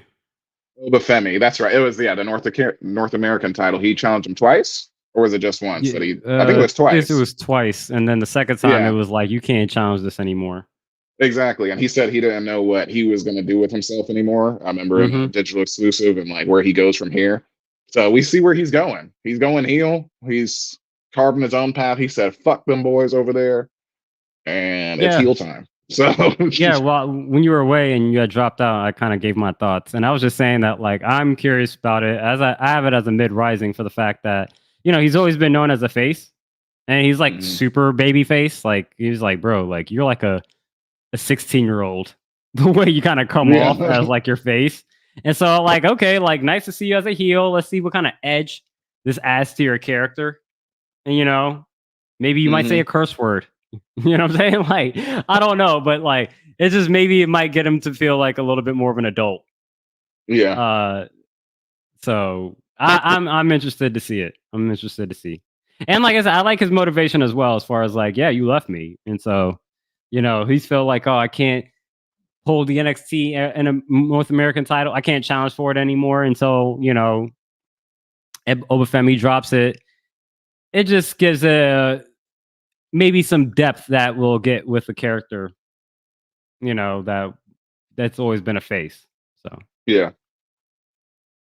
and then I was finishing it off with my shake with Wendy Chu, Tatum Paxley, and Kalani Jordan. Thought the match was dope. I was mentioning how Kalani is not only just like good athletically, with the gymnastics background and everything, but hmm she's a really good seller as well, and selling other people's moves as well. And then I also like the point where like Wendy Chu after the match was, looking like she was going to partner with Tatum Paxley, and she gave her this little doll and then proceeded to choke her out. And I'm just like, all right, this is again, Wendy Chu hasn't said anything yet, but like it's an interesting little key storyline to be on the watch. So I have that in my shake. Okay. I don't have anything for those, but like as I hear that from Wendy Chu, because I didn't see this match or this Hmm. interaction at all, but like as I hear that about Wendy Chu, I'm like, I want her to say something though, because that's all she's been doing is holding dolls out of people and stuff. So like, Yeah. there's got to be some type of you know character outside of her just being like I said, Wendy when she doesn't get her sleep, evil version of herself, basically. So We'll see. We'll see. And like I said, it was Kalani Jordan versus Tatum Paxley. That was a match, and then Wendy Chu kind of was there on the side afterwards to kind of have a little moment. So that was pretty much the match was done. Was well done. It was I think Bleach Report gave like an A. So mm, definitely worth checking out if you have time. Um, let's move over to Wednesday and Dynamite, and I'll let you kind of carry Dynamite. Uh, yeah, I forget the name of. It's not the Star Spangled Banner, but whatever MJF's theme song is now. It's like the July name of it, but it's definitely like a July 4th, um, like presidential campaign type of music. Like you've heard this music before, and him coming out in red, white, and blue trunks. This goes to your point. Like, I know you said you were confused about the American Championship, and it's like I think this is like just reinforcing that more. Like what I was saying, it's like he's just being an ass. Like American flag trunks, and I mean the belt itself. I already told you I don't like it. I think it's ugly as shit. The American Championship, but really, I put this up here because I was like, this is the most I've ever cared about Kyle Fletcher, which is this is awesome, awesome match. And I think this is just another testament to like how important MJF is to like AEW, or how important just like any like really established star is to their company. You know what I'm saying? Like it's the same Yeah. reason that you would like care about Seth like getting somebody over. It's like to give, Kyle Fletcher this 15 minutes like with MJF and give him like a whole uh offensive run and everything. By no means do you think he's gonna win, but you're here for the ride, and it was great. Like they Yeah. fought into the crowd and everything like that. I thought it was great. Finishing him off with the diamond ring, you wouldn't expect anything else. And uh MJF, just like the constant, like it's so simple, but I really do like the beat down with the diamond ring, just because it's punches Hmm. and it's like, you're adding the diamond to add more damage.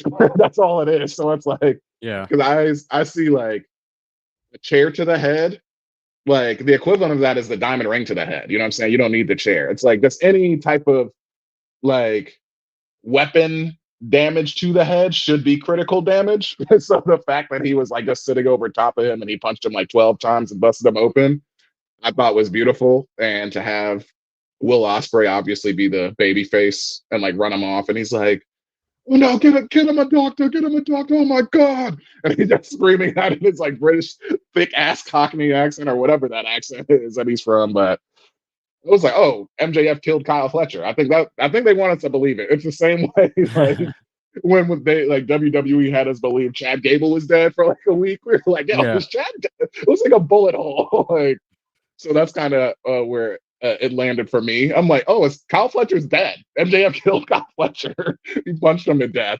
So I thought that was a great interaction. But or match and chase off by Will Ospreay, because there wasn't really interaction between them. So Yeah, yeah. I have that in my mids as well. As MJ continues to heal it up, but the match was dope as well. Kyle Fletcher looked dope.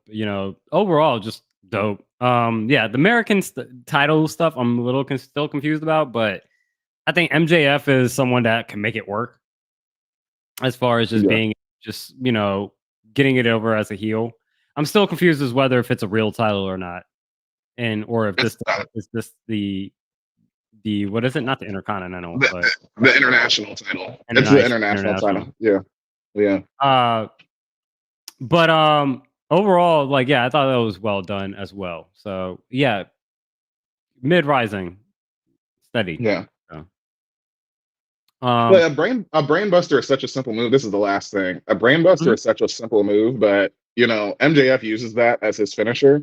So like when Kyle hits it, like in that moment, I really thought that like he was actually going to get it over on MJF. So a great suspension of belief there for a second, because it's like, yeah, oh yeah, everybody uses a brain buster, you know what I'm saying? Like, or you can, but it's just like it's been out of WWE eye so long that it's like when it does come back, it's like, oh shit, you know what I mean? So yeah. that's all. Um, I'll go with my mids just to kind of round out my mids because they're all kind of within the same realm. So we talked about MJF. I'm gonna give my other mids. These are all mid risings, but Tony Storm versus Mariah May, maintaining its theme.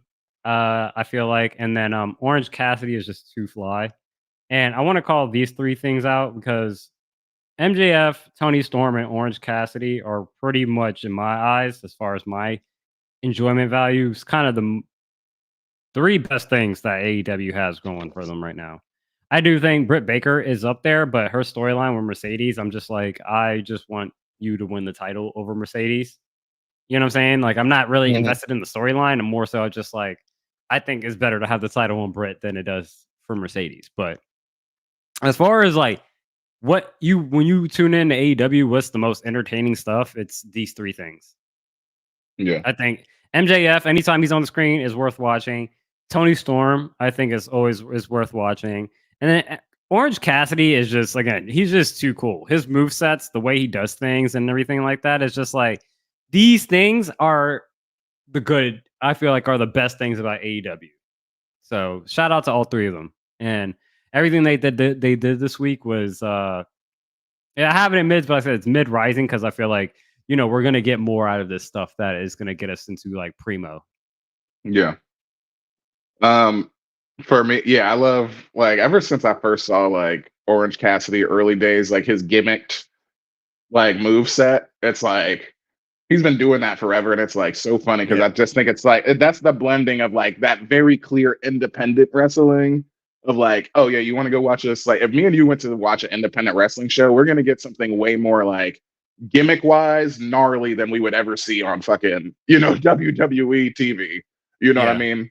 Like, and I think Orange Cassidy is like one of the closest things to that independent wrestling scene where it's like, oh, this guy, like, what's his thing? He doesn't care about shit, like, actually.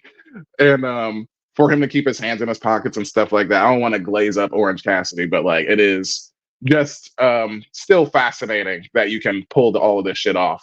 That's how good that they are at their jobs. yeah, And Tony Storm and Mariah May, this is the best women's feud that AEW has done. yeah. Like, and that's not even close. Well, Like I up to want to this say point, that it's because I like don't know, but I'll say this is the best women's storyline they it's have going it on is. right now. It, Yeah, I think it's not even a question because like when you even look at the early days of like Riho and mm-hmm. like Mako Britt, Satomura and stuff bro, like that yeah, and Britt, yeah, they're not they're establishing a company in that time, so it's like more like I think we're just there for the ride because we know that they're new, kind of, versus like mm-hmm. established. Like the characters were established, but not like rivalries and like how all these people are going to interact. So a lot of that early time was just having matches for the sake of matches. That's what it seems like Tony Khan's pleasure is. It's like, oh, dream match here, dream match there. Just the fact that you have the match is like good enough. But Yeah. storytelling long term, like this is it. This is the fucking uh uh damn it. I was trying to what's the best cut of the steak? I was trying to think of that. The filet mignon. Like this is the filet mignon of like the women's AEW story so far for sure. And even just as simple as I love like Mariah after dominating enhancement talent, she gets the present, and it's a picture of her and Tony. And on the back, Yeah. it just says, die, Mariah, die. And I'm like, I love Tony's character so much. Like, she is like, come on now. Like, without a doubt, she's the best woman on the roster character wise. And Yeah. like, she was already WWE, but it's like she wasn't this Tony Storm. And it's like, hey, just That's what like I'm saying. Like, Cody there's left a and came way to back, and it's flip like it. this. And like, she's an Yeah, example. Dean Ambrose or John Moxley is another yeah, example. It's like, I like, so good. there's Dean Ambrose and then there's John Moxley. You know what I'm saying? Yeah, Like, there was Tony Storm in WWE and then there's timeless Tony Storm. And yeah, Tony Storm, I see more as an AEW person right now. Like, when you tell me Tony Storm, I'm like, oh yeah, she's in AEW. You know what I'm mhm. saying? Like, John Moxley and Dean Ambrose, that's like people talk about how Darth Vader and Anakin are Anakin. different, two separate people, which I think is horseshit. In this case, I believe it's real. Like Dean Yeah, Ambrose and John Moxley are two different people, and hmm that's fine. That's what you're supposed to do, and that's why I think AEW kind of struggles. Like they can do it in some parts, but like in some parts, it's just like, why don't you do it? Like stop trying to piggyback off of something and let these people be something original or something at least yeah, at least original to AEW. You know what I'm saying? Like, not say they don't have to like dismiss all of the work that they have done before on like some character that they might have, but there is ways to yeah, evolve it into something that is a little bit more original than feeling that I'm Mhm. like, oh, you just took this and moved it over here. You know what I'm saying? So Yeah, those exactly. that's why with like Tony Storm, you can put that in there. I'm trying to think who else. Like I think Tony Storm and really John Moxley are really the only cases that I can think of. Oh, and Swerve. Swerve, yeah, for Swerve is sure. another one. Swerve is another Yeah. one who's able to be like, yeah, I'm not Swerve Strickland. That was part of Hit Row and NXT and all that other stuff. I'm Mhm. Swerve, Uh, Strickland you now. know, Yeah. Swerve Strickland. I swerve when I drive, with Yeah. Nana and all of them. So that's where it's like, that's what AEW needs to figure out how to do more of, or be able to kind of tap into a little bit more. Is Yeah. even if you do bring in this talent from WWE and they have this name recognition, how do you make them AEW fresh? Yeah, for sure. And now that I think about it, it is interesting that like Swerve's rise is now, or like, I mean, it's great. Obviously, love the title run and everything. But as you just named those three, I'm like, oh yeah, I haven't seen Mox on TV in a while, so he's probably like taking a break. You know what I'm Yeah, saying?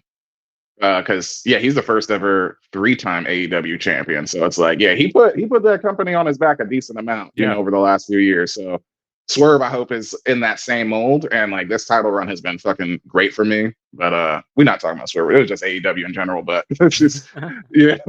Oh, you um got some shake that kind of lends into Swerve, so I'll let you yeah, get yeah, into yeah. that. Literally, yeah. My shake is just like let go of it, Hangman. Another like backstage segment. This man is still so mad. He he was in my home. He was over my child. All right, well, he beat your ass, Hangman. So what you gonna do about it? Like he hung you. He hung the Hangman. Like we get it. Like I just think instead of like hammering it home so much that you hate him, like we know that already. I think it's just you don't need to remind us so much that like, oh, this is like, the most hardcore blood feud of AEW, which is like at least up to this point true. So it's Yeah, like, all right, cool. But if that's the case, we don't need to be reminded of that. Like, or at least not so incessantly. You know what I'm yeah. saying? And then I was just really like, because nobody else was in the back with him, it was just a one-on-one like, what are you upset about, Hangman? And he's like, what do you think? And I'm just like, bro, get something else on your mind, dog. Like, so that's just all it was about. Like, I still So, like Hangman. It's just like, hey, focus your energy elsewhere. Really. yeah. But Hey, yeah, that's all I have for him. he might cost he might cost Swerve Strickland the title. Hey, Maybe he that's one way to do it. That's one way to do it. maybe he makes an alliance with Daniel Bryan and Daniel Bryan goes evil. Oh shit. So Yeah, sure. Sure, we'll sure. see. We'll see. We'll see. We have a I couple was gonna more say, weeks isn't he until already heel? I was about to say, isn't he already heel? But I guess, no, yeah. he's I don't not. follow this. I don't follow this shit. Yeah, all of what's their fucking group name?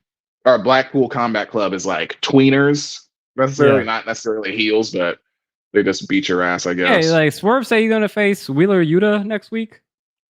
Yeah, So he's like, I'll face your young boy to show you what's up, Brian.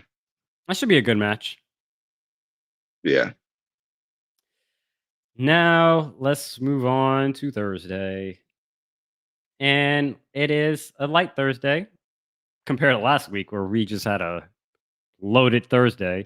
So we only got one topic on the book of wrestling.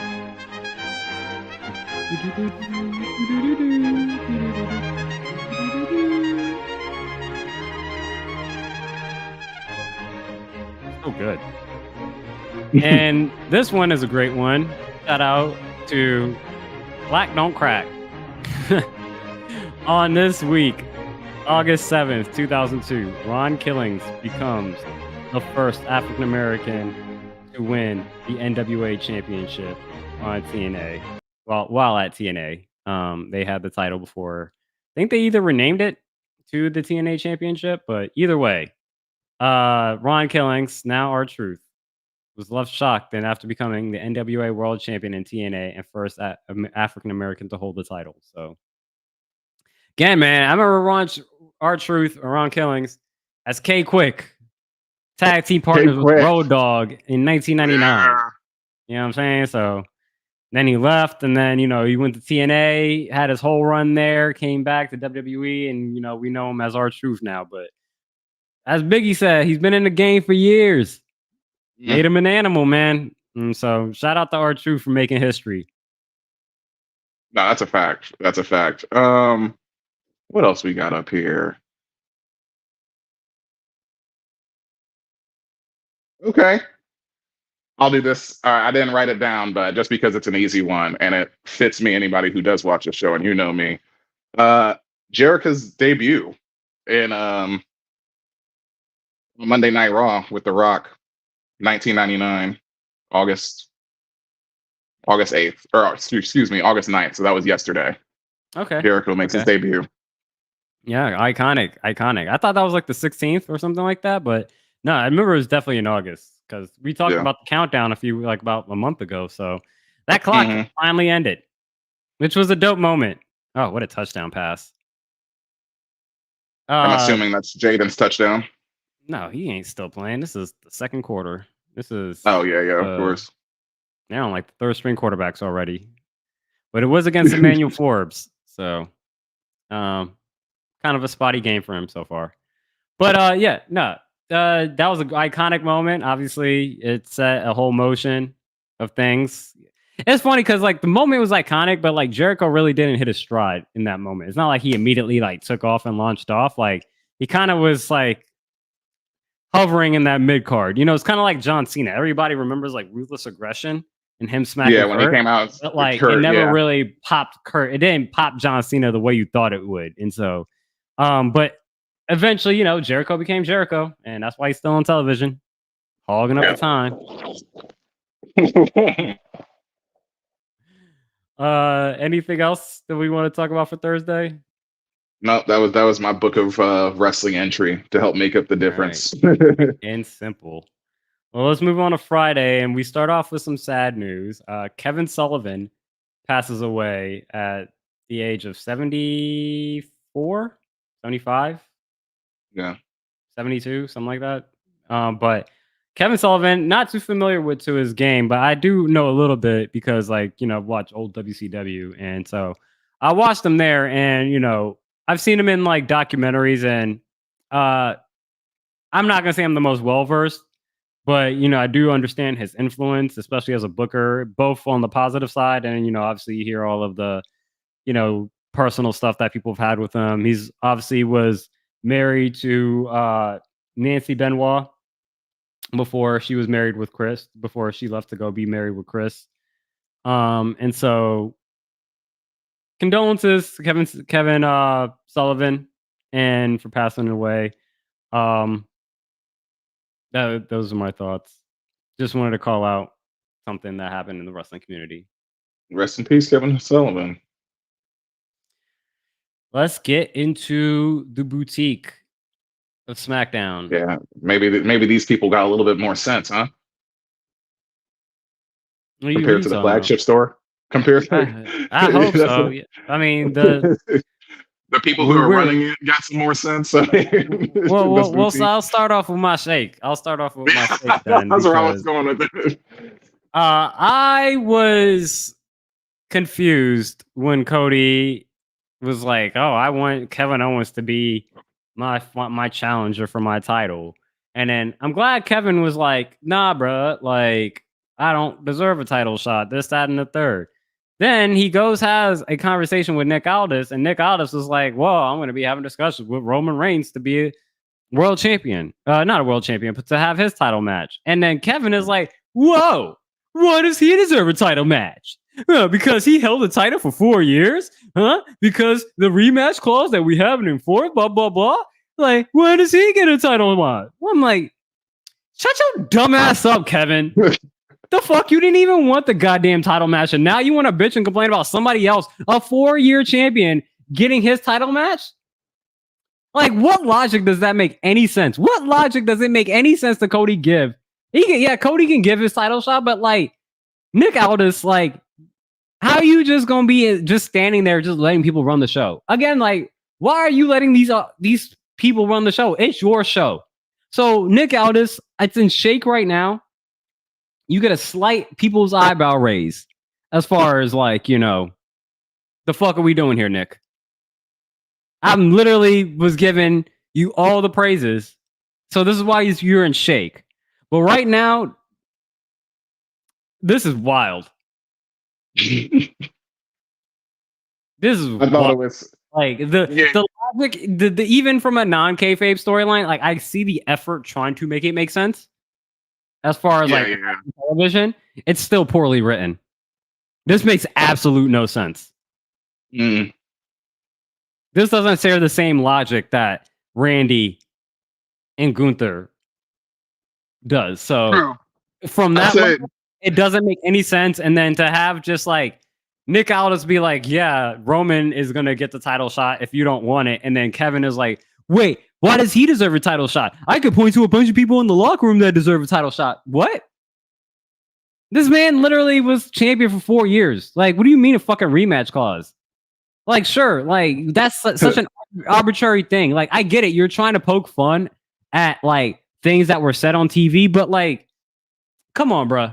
Like the logic, the writing team failed in explaining the logic thoroughly in this. This was poorly written.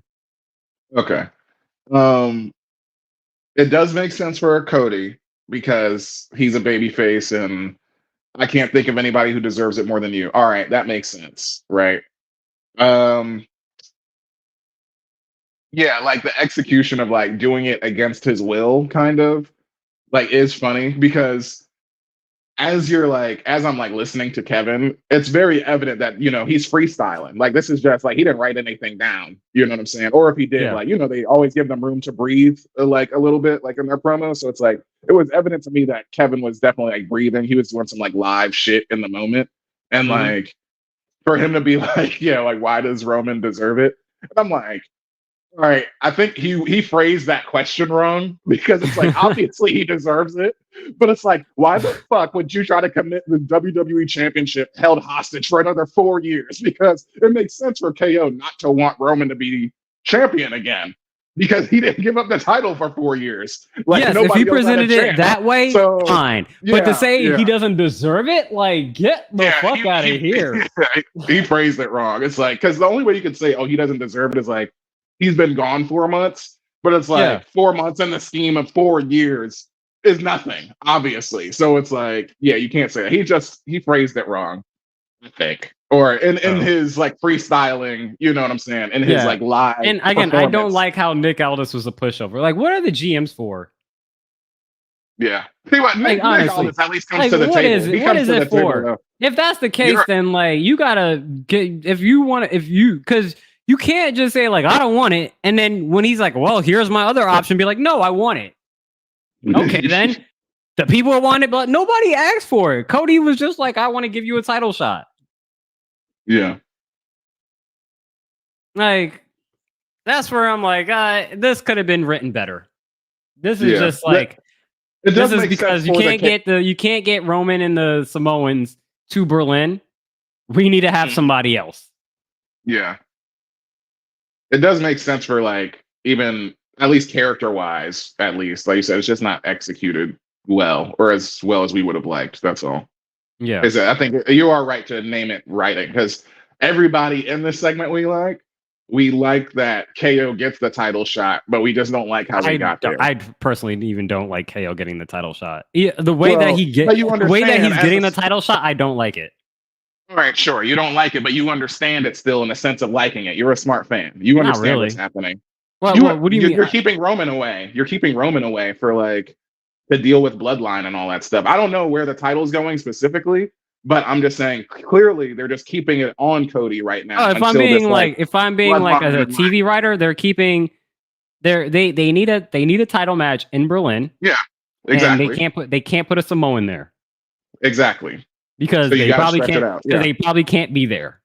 Like, Jacob Fatu can't. Yeah, Jacob Fatu. You know what I'm saying? Like, there's reasons why. So I get what's happening in that sense, but as far as like TV sense, like as far as like as a consumer watching the product, I'm like, why does Kevin Owens deserve a title shot? Just because he was backing you up? Yeah, because that's Cody's logic. Yeah, exactly. And that's that That's why this man needs to. that's that That's red why meat he baby needs to lose the face. title. That's why he needs to lose the title. And that's why when he loses, he's gonna say nigger with the hard R. That's we already know. Like, hey, we still putting it there. God damn it. Yeah, you Like gotta keep putting it into the atmosphere. Gotta keep he's putting gonna it to call the Solo. atmosphere. He's gonna call Solo and all of them island niggers. That's what he's gonna say. Island. Yeah, yeah. Crazy. Ah, We waiting, okay. Cody. Come on now. All right, yeah, let's get into other stuff. Well, let's continue the Roman stuff. So, continue the Roman conversation with your primo. Yeah, I mean, uh, Solo being bold enough to call out Roman, I thought was cool. Um, Also, like very pointedly, obviously Jacob Fatu is not there because he's hurt, and Hurt. who He's not. pointed? He's not really hurt. Yeah, I know, but that's what was so good about Cody's promo in the beginning, setting that up. Also, is like because I did notice that at SummerSlam as we were watching that Hmm. like he reacts so immediately and like is helped off so quickly that even in the moment I was like, I'm pretty sure this is kayfabe. Like he's fine, but I didn't know why. But then it's obvious that it's like, oh yeah, Roman's coming back. You don't want both of them on the screen together, like coming up blows, like it just like in an exchange when Solo's there. But anyway, having Tamatonga and Tagaloa, I already told you Tagaloa useless as fuck. Like he's carrying that tag team belt by goddamn technicality. Like Tagaloa is the most useless. Like, are you kidding me? Like you didn't do shit, dog. But I always um felt like Roman was being kind of stiff with him.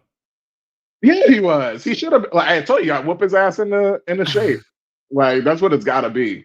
But yeah, the spears Every through the time I see him with the barricade, with the spears through patch with the eye patch on, I just call him number 2. yeah. Like All right, there you go. like Doctor Evil, I just call him Yeah. number 2. Okay, number 2. Exactly. Just looking ridiculous. But yeah. He said if you want these, come get them, man. Sure enough, how I don't how is Roman's music a net positive or negative for you? I guess the new rendition, the heavy drum rendition. Because I personally feel like obviously drums hit hard. Everybody gets excited at drums, like that's the build up, literally. But it's like I think it's because he's walking with a purpose every time. Like yeah. there's a little bit more pep in his step when he's walking to the ring, where because like he's done it twice, and both times he's come out, he's immediately gone into a fight. We haven't seen him slow bop to the ring with it. Well, I mean, he did at SummerSlam. He was walking until he started running. That was quicker. Wait, yesterday was quicker, or SummerSlam was quicker? Both times he's walked with way more pep in his step than he's ever walked in the last 4 years. I could have sworn it looked like he was counting at SummerSlam. And he felt so slow to me at SummerSlam when he came out.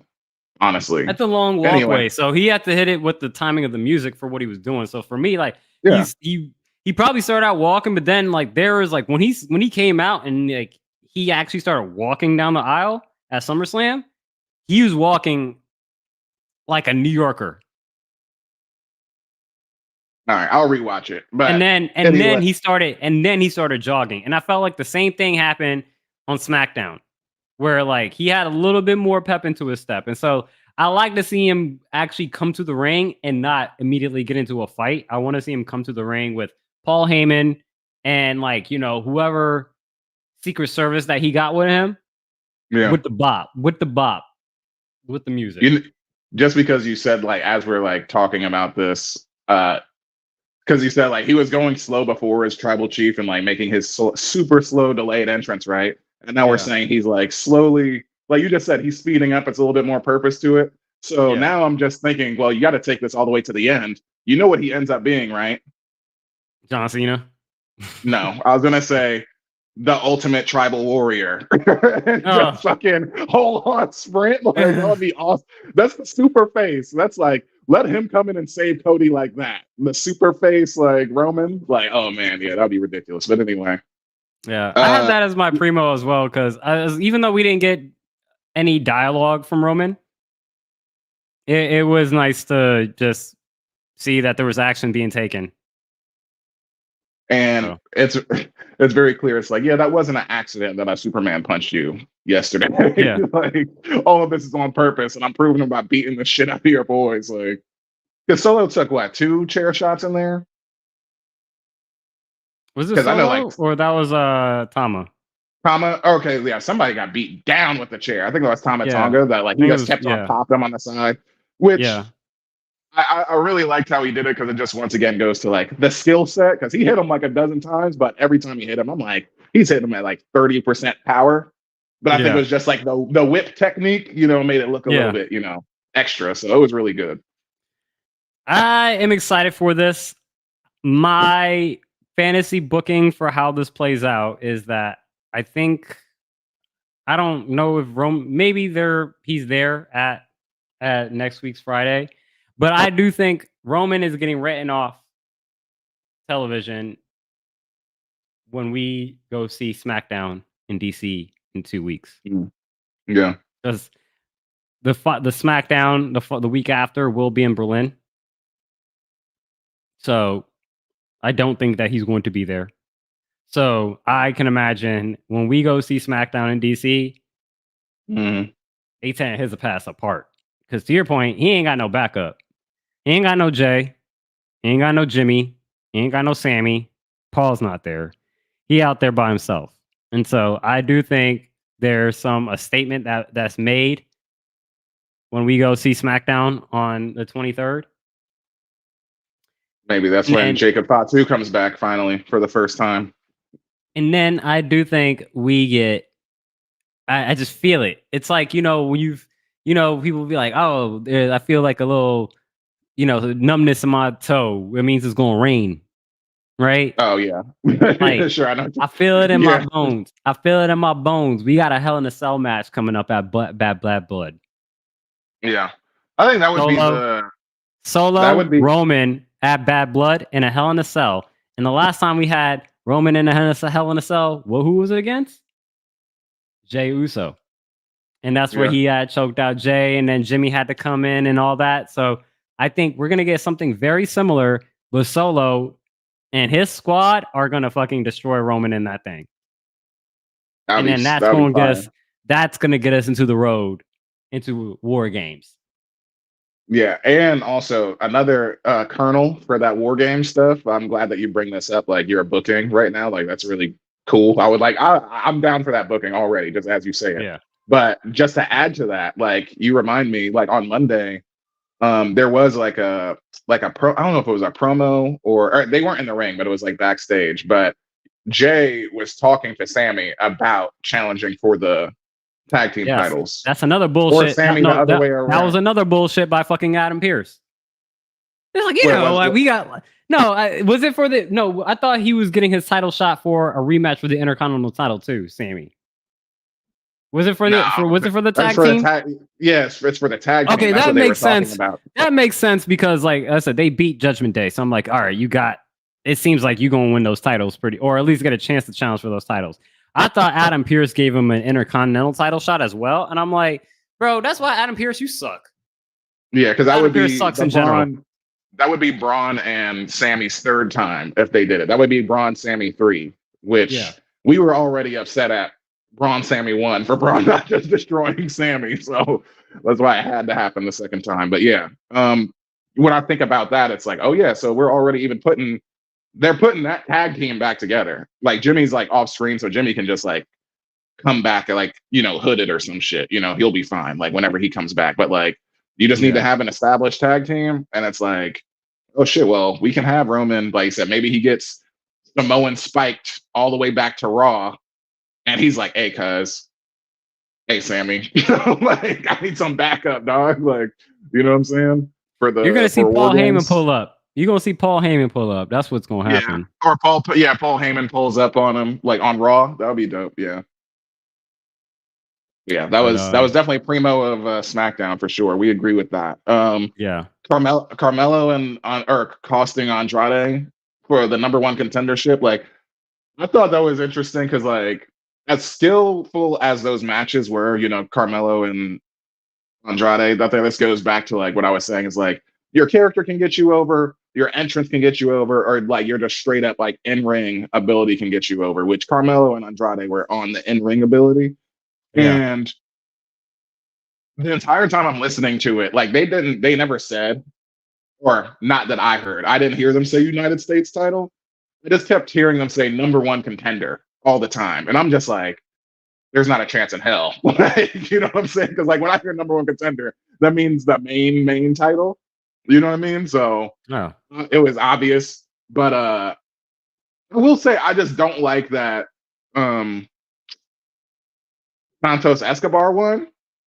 And I do. it's just I like him. I don't like the way that he was the third wheel in his own victory. You know what I'm saying? It's like he's getting the opportunity because he's pushed beyond like anything out of his own control. You know what I'm saying? It's kind of like the same way, like we said, like you can't blame Damian Priest or Drew can't blame Damian because that's like your own past that came back for you. CM Punk and beat your ass at WrestleMania. Yeah. You know what I'm saying? It's that same thing. But I would have just like straight up for Santos Escobar to just beat him straight up. Either one of them. You know what I'm saying? So that's just a matter of preference. But I think it worked out in the way I see it. I think it worked out for Santos because I'm like, when I saw the match, I did know it was a #1 contenders match for the US title. Yeah. When I saw that, I was like, I kind of want Andrade to win, but I'm like, Santos also kind of needs it as well. He does need it. He needs it. Yeah. And so I was glad that he was able to win the match. And I like the fact that it was like, Carmelo continuing his storyline with Andrade. Because remember, last week we talked about like he's 2-0, he's 0-2 against Andrade. And last week, after that second loss, he was sat in that ring kind of like distraught. And so like this is more of like Carmelo Hayes kind of saying, like, yo, man, like, nah, you're not just gonna beat me twice and then move on to the next thing. Like, you still gotta deal with me. And so in a sense, like would it have been nice to see Santos win clean, but like, yeah, but he ain't a clean person. He's a heel. You know what I'm saying? Like, it's not like he asked Carmelo to help him out. Like, Carmelo is doing his own thing. And so it just worked out that, like, hey. Do you remember anything Santos did in the last 3 weeks? Not really. That's my issue. That's my issue because I care more about. That's the thing is that I care more about the Carmelo fucking up the match than Santos winning the match. That's it. Like if you would have had on the other side, like if you gave me, Santos doing this exact same thing, like that's Carmelo and Andrade storyline with, pick a person, like Kevin Owens said, pick a person on the roster. They're all great. Like then that gives him more room to stand on. You know what I'm saying? Like that feels like a more legit victory versus you just being like first challenger or flavor of the week challenger, versus LA Knight. But that's all. So where is that in your mids? Like, what would you rate it? Rising, flat, falling? I would say I guess the Carmelo Hayes costing Andrade, I guess, is rising, but I guess where's the Santos? Yeah, that's still good. I would say as a total, I would say that's flat. That's okay. Yeah, a net neutral. It's just mid as a whole because like at least they haven't forgotten about Santos. At least he's on TV. Like, you know what I'm saying? Like, I'm glad that he won. Like, so I do like him. I do think Legado del Fantasma was better in NXT, but you could say that about a million guys. You know what I'm saying? That all get like the NXT title and stuff. So Legado del Fantasma has not been like played like to true fruition like the way that it was in NXT, because they just got caught up with like the year-round civil war of Hispanics between LWO and themselves. So that's kind of where they just been stuck at. And that squad is actually flipped. It's not the same Legado de Fantasma that was in NXT. Yeah, exactly. So.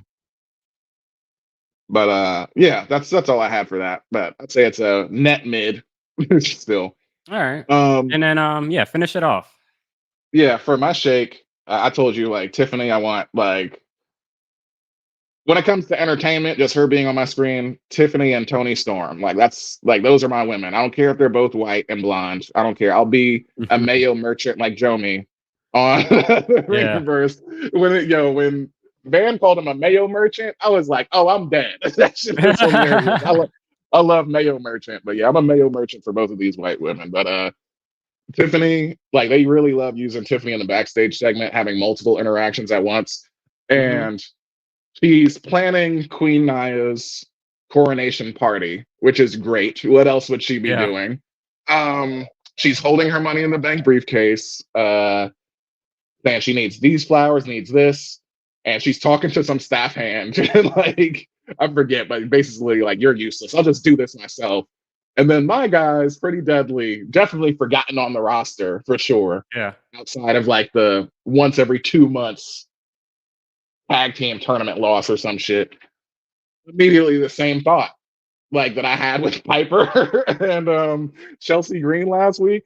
It's like, man, I just want to see Pretty Deadly in her now. Like, I want to see them. Like, they all just fit so well. But Yeah. Pretty Deadly saying, like, hey, you're a superstar. We're superstars. We want to cast you in Pretty Deadly the musical. I was just like, hey, I'm here for it. Do it, dog. Like, I'm sure Tiffany can sing, but she's just like, hey, I'm too busy. Toodles, Yeah. hits everybody in the face with the hair and does the same thing to Chelsea and Piper later in Yeah. that same segment interaction. But just the fact of like them being funny and ridiculous, like, oh, what have we been doing, fans? We've been writing our own musical. Like, we're sitting here in the back and catering. So I Are just we love that. pretty deadly with our movie idea then? Are we pretty deadly? Yeah, exactly. I'm pretty sure we are very meta in that sense. But yeah, I love that. Now I just want to see. And they put like literally they just gave me my whole Tiffany faction in one shot. That's my Yeah. Tiffany faction. It's Pretty Deadly and Piper and Chelsea Green and her. There you go. And like you said, she can be Alicia Silverstone from Clueless. And by Yeah. that I mean she'll eventually cash in. And then we can have all the NXT. Like I love the fucking NXT like remotes. Like the best one that they've done recently is like, LA Knight showing up at Logan Paul's house. Just do a bunch of shit like that with those five. Like have them out on fucking Melrose. Yeah. Have them on Rodeo and all fucking that. all that shit. Like I'm down for it. Like Oh, if they make did me like, believe it's like the VH1 reality television series where they like going out eating at like restaurants and stuff like that and be like, blah, blah, blah, blah. And then like somebody throws some like, water at somebody's face and they get into the like just do the entire VH1 like love and hip hop like scene. Like that'd be dope. Like anytime they want, I could see it. Oh, so I was gonna say because like Tony D'Angelo is close to that. Like how they got to come see the family. People got to come to that restaurant. It's like have that same thing, but it's like you said, the VH1 framing, and it's like I don't know, like Jade and fucking Bianca show up, and it's like, hey, so we want to get a tag team title shot against Chelsea and Piper. And I can just immediately see all of them being quiet, looking at each other. Just like you black bitches don't deserve shit. Like toodles. Like, they do the little confessionals. If they did confessionals and shit like that, it's like, oh my God. We were at the restaurant and then we saw Tiffany and Bianca and they were doing their whole thing, but then it was just like, Bianca's like, I don't play with shit like this. I just came here for my title match. I'll do what I gotta do. And then Jade's like, I'm ready to knock this bitch's block off. Like, it's just some regular shit. But yeah, that's it. I fucking love everybody in that segment. That's my comedy dream right now. Yeah. Yeah, that's fun. That's fun. All right. Any other thoughts for SmackDown? I said we got SmackDown. We'll be live at SmackDown in 2 weeks. Thanks. I do not right now. Like I said, great episode. I do think it's interesting that DIY beat Pretty Deadly to face off with with the Bloodline for the rematch. So I'm like, okay, I get it. Especially because, like, DIY is technically now, WWE Tag Team Champion, former WWE Tag Team Champions. But I'm like, okay, like, the Bloodline ain't losing. I mean, either one of them winning doesn't, like, the Bloodline is not losing. I just would have figured maybe Pretty Deadly, but I guess, like, they're a little too comedic for Yeah, because that The would be a bloodline. squash match. That would be a squash match if Pretty Deadly was in Yeah. there. That wouldn't be I like guess like, but a like the real blood, like the match. DIY is interesting because it's like they're kind of a little bit more of a comedic group right now. Like they're doing some funny stuff, especially with Tommaso Ciampa trying to RKO Randy Orton backstage, and Yeah. they're still doing that. And it's still a gimmick that gets over as like a internet thing. But I'm like, it almost feels like they need to be a little bit more. Same thing with like the West Lee. We need a little bit of some of that edge. If you're gonna be serious contenders to dethrone the Bloodline as tag team champs, Mhm. you're gonna need to have that edge to Yeah. take them down. And I don't know if they have that yet. Maybe they might get it through this, maybe feud with the Bloodline. But I thought it was interesting, so count that as a shake for me. For sure. But let's move over to Saturday, and there's no PLE that I believe. So we'll go into the champions of the week, and I don't have one quite yet, so I'll let you go. I only had one, but it's enough. Like I told you, this could be a double. This would technically be like a double champion. But you know the game Press Your Luck, right? No Mm-hmm. whammies, no whammies, no whammies, no whammies. Stop. That's like my favorite old school game, but it's still on TV, and I didn't know that. But like we're doing that now on ABC, and you recognize this blonde lady? What's her name? I forget. I don't know. She looks like She was what's in her 40, face? she's in 40-Year-Old Virgin. Yeah, I Oh, just can't remember her name. either But way, either go way, ahead. it doesn't matter. Yeah, the host isn't important. But the contestant, luckily enough for him, he gets to the final round. No whammies, no whammies, no whammies, no whammies. Stop. What does he win? I don't Just know. give me a guess. Well, this is a wrestling show. So what do you think he wins on a game show? Oh, wins trips to WrestleMania 41. I'm assuming. Wow. Yes, he does. He wins a trip to WrestleMania I was curious to be 41, like, which is nigga, this is a wrestling show. Why the fuck are you bringing this up? I had no idea what you were going with this until I read yeah, the title of this yeah, video. yeah. I could not confirm this though because this is like one of my wrestling fan pages that I follow. When he posted it, he posted that he lost it. Like he won it and lost it. And I guess there was another spin after this. However, all I could Yeah, find was just this clip from when he won. Like yeah. 30 seconds before he lost, I guess. I'm not able to confirm. So it's a double championship. The Pointer Sisters. I'm so excited. And I just can't hide it. And it's between that and the Hercules meme that we all Nah, know. fuck Kevin Sorbo, so we're going with the Carlton dance. So we even Disappointed. delete this from your Notion document because fuck Kevin Sorbo. Oh, what did he do? What do I know about him? I don't know shit about him. Oh, just look up Kevin Sorbo afterwards. Okay, We geez. don't I just, need to look up. all We right. don't fuck with Kevin Either Sorbo. way, it was just it was the disappointed meme and the Carlton. I'm so excited. Either both apply because I guess he lost, but if he didn't, just in case he's excited because I was just like, man, can you imagine somebody just handing us 2 tickets to WrestleMania 41? That's effectively what happened. So I'm Those are like, probably dog. good seats too, as well. Oh, for sure. Oh, I will. In the video, it says when he gets the tickets, or when he gets any prize, when you get any prize, it gives you the dollar amount that they're worth. The Mhm. dollar amount that was worth for those was $8,855. So those are $4,400 tickets basically at WrestleMania. Those Yeah, got to be some type of decent seats. Those got to be floor close somewhere. You know what I mean? somewhere. Like, Yeah, especially yeah, if you're giving away them this early. Like those are definitely like those promotional seats and whatnot. So shout out. I yeah. mean, I would say shout outs, but he lost it. So damn. Yeah. So I wasn't able to confirm. That's why it's a double or a slash or whatever. He's excited and then he's not. But I'm like, damn.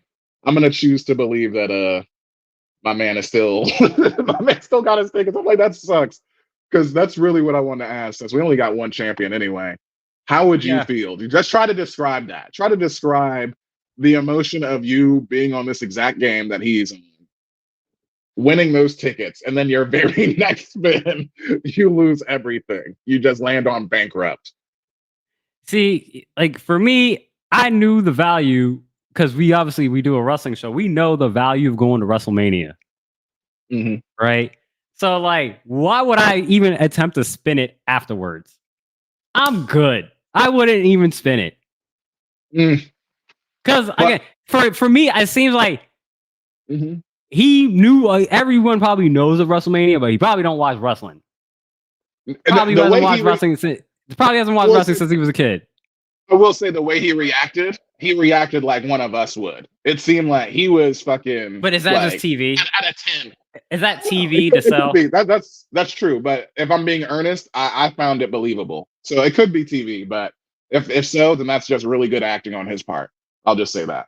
Because I'm like, man, unless this dude has a gambling problem, I would just know the value of being like, damn, bro, I got a whole year ahead of Yeah. time. Tickets to WrestleMania, Mhm. all paid. I'm good. I'm good. Just to answer your question, why would you spin it again? It's because Press Your Luck is like one of the best fucking game shows ever where people can normally win over 100K. And I just watched this back again. You know, it's a 30-second clip that I put in the Notion. He's at 18,483 right now. And there's other things on there like that he can land on, like fucking Teslas, you know, a whole bunch of other shit that's worth way more than WrestleMania tickets. So just to shoot him that slightest bit of bail, he knew he could have made some like hella bread for sure. Like, No, because I know for a fact, Katrina, if I'm on Press Your Luck and then I stopped at the WrestleMania 41 tickets, she would be pissed. She would be fucking furious if I'm like, all right, yeah, I can't lose these. Like, without a doubt. And I got the opportunity to win like an easy 100K basically in that final round. You know what I'm no, saying? no. You get, I'm It's, just saying it's normal. It's a normal finish for people to be over yeah, 100K. you're a gambling addict at that point. Yeah. I would say, like, I'm like, I don't care if Katrina was my wife. I don't care if she's tight about it. I'm taking on the logic. I'm like, bro, I'm taking on the lot. How many more spins did he have left? You go until you want I'm, to stop. I think it's like you get three. no, I you think you got get you got three a in the couple. final You round. have spins. You have. I think you have a number of spins. Or button. It's a button push thing because it's just like I know. random. I know. Yeah, yeah. I I know. think I'm it's free. saying usually you have amount of spins, and then you have the ability once you run out of spins. Maybe I'm mixing. I'm not mixing up. It's been a while since I watched it, but I'm pretty sure you had like you accumulate a number of spins that you get. Hmm. But maybe I'm misremembering the rules. But either way, I Yeah, think it's an that is old it. I game. don't really have a champion this week. I was slacking on it, so forgive me on that. I might double up next week, so we'll figure it out. But I think that is another episode of the Wrestling Re-Up Podcast, episode 5. We will find us on all streaming platforms for podcasting soon, but right now you'll find us on YouTube and YouTube Music. And Moody, one more shout out for the socials that we need to be a little bit Now, more active on. send us an email at the wrestling reup at gmail.com. And we are the wrestling reup on TikTok and Instagram. Feel free to follow us. And you will see some content on there, like Samson just said. We'll post stuff eventually. Yes. And by eventually, I So mean soon. like, subscribe, share, do all of the social media things that we are too lazy to promote every day. Engage. Engage. All right, y'all. That's another episode. We'll be back next Saturday. Peace. Peace.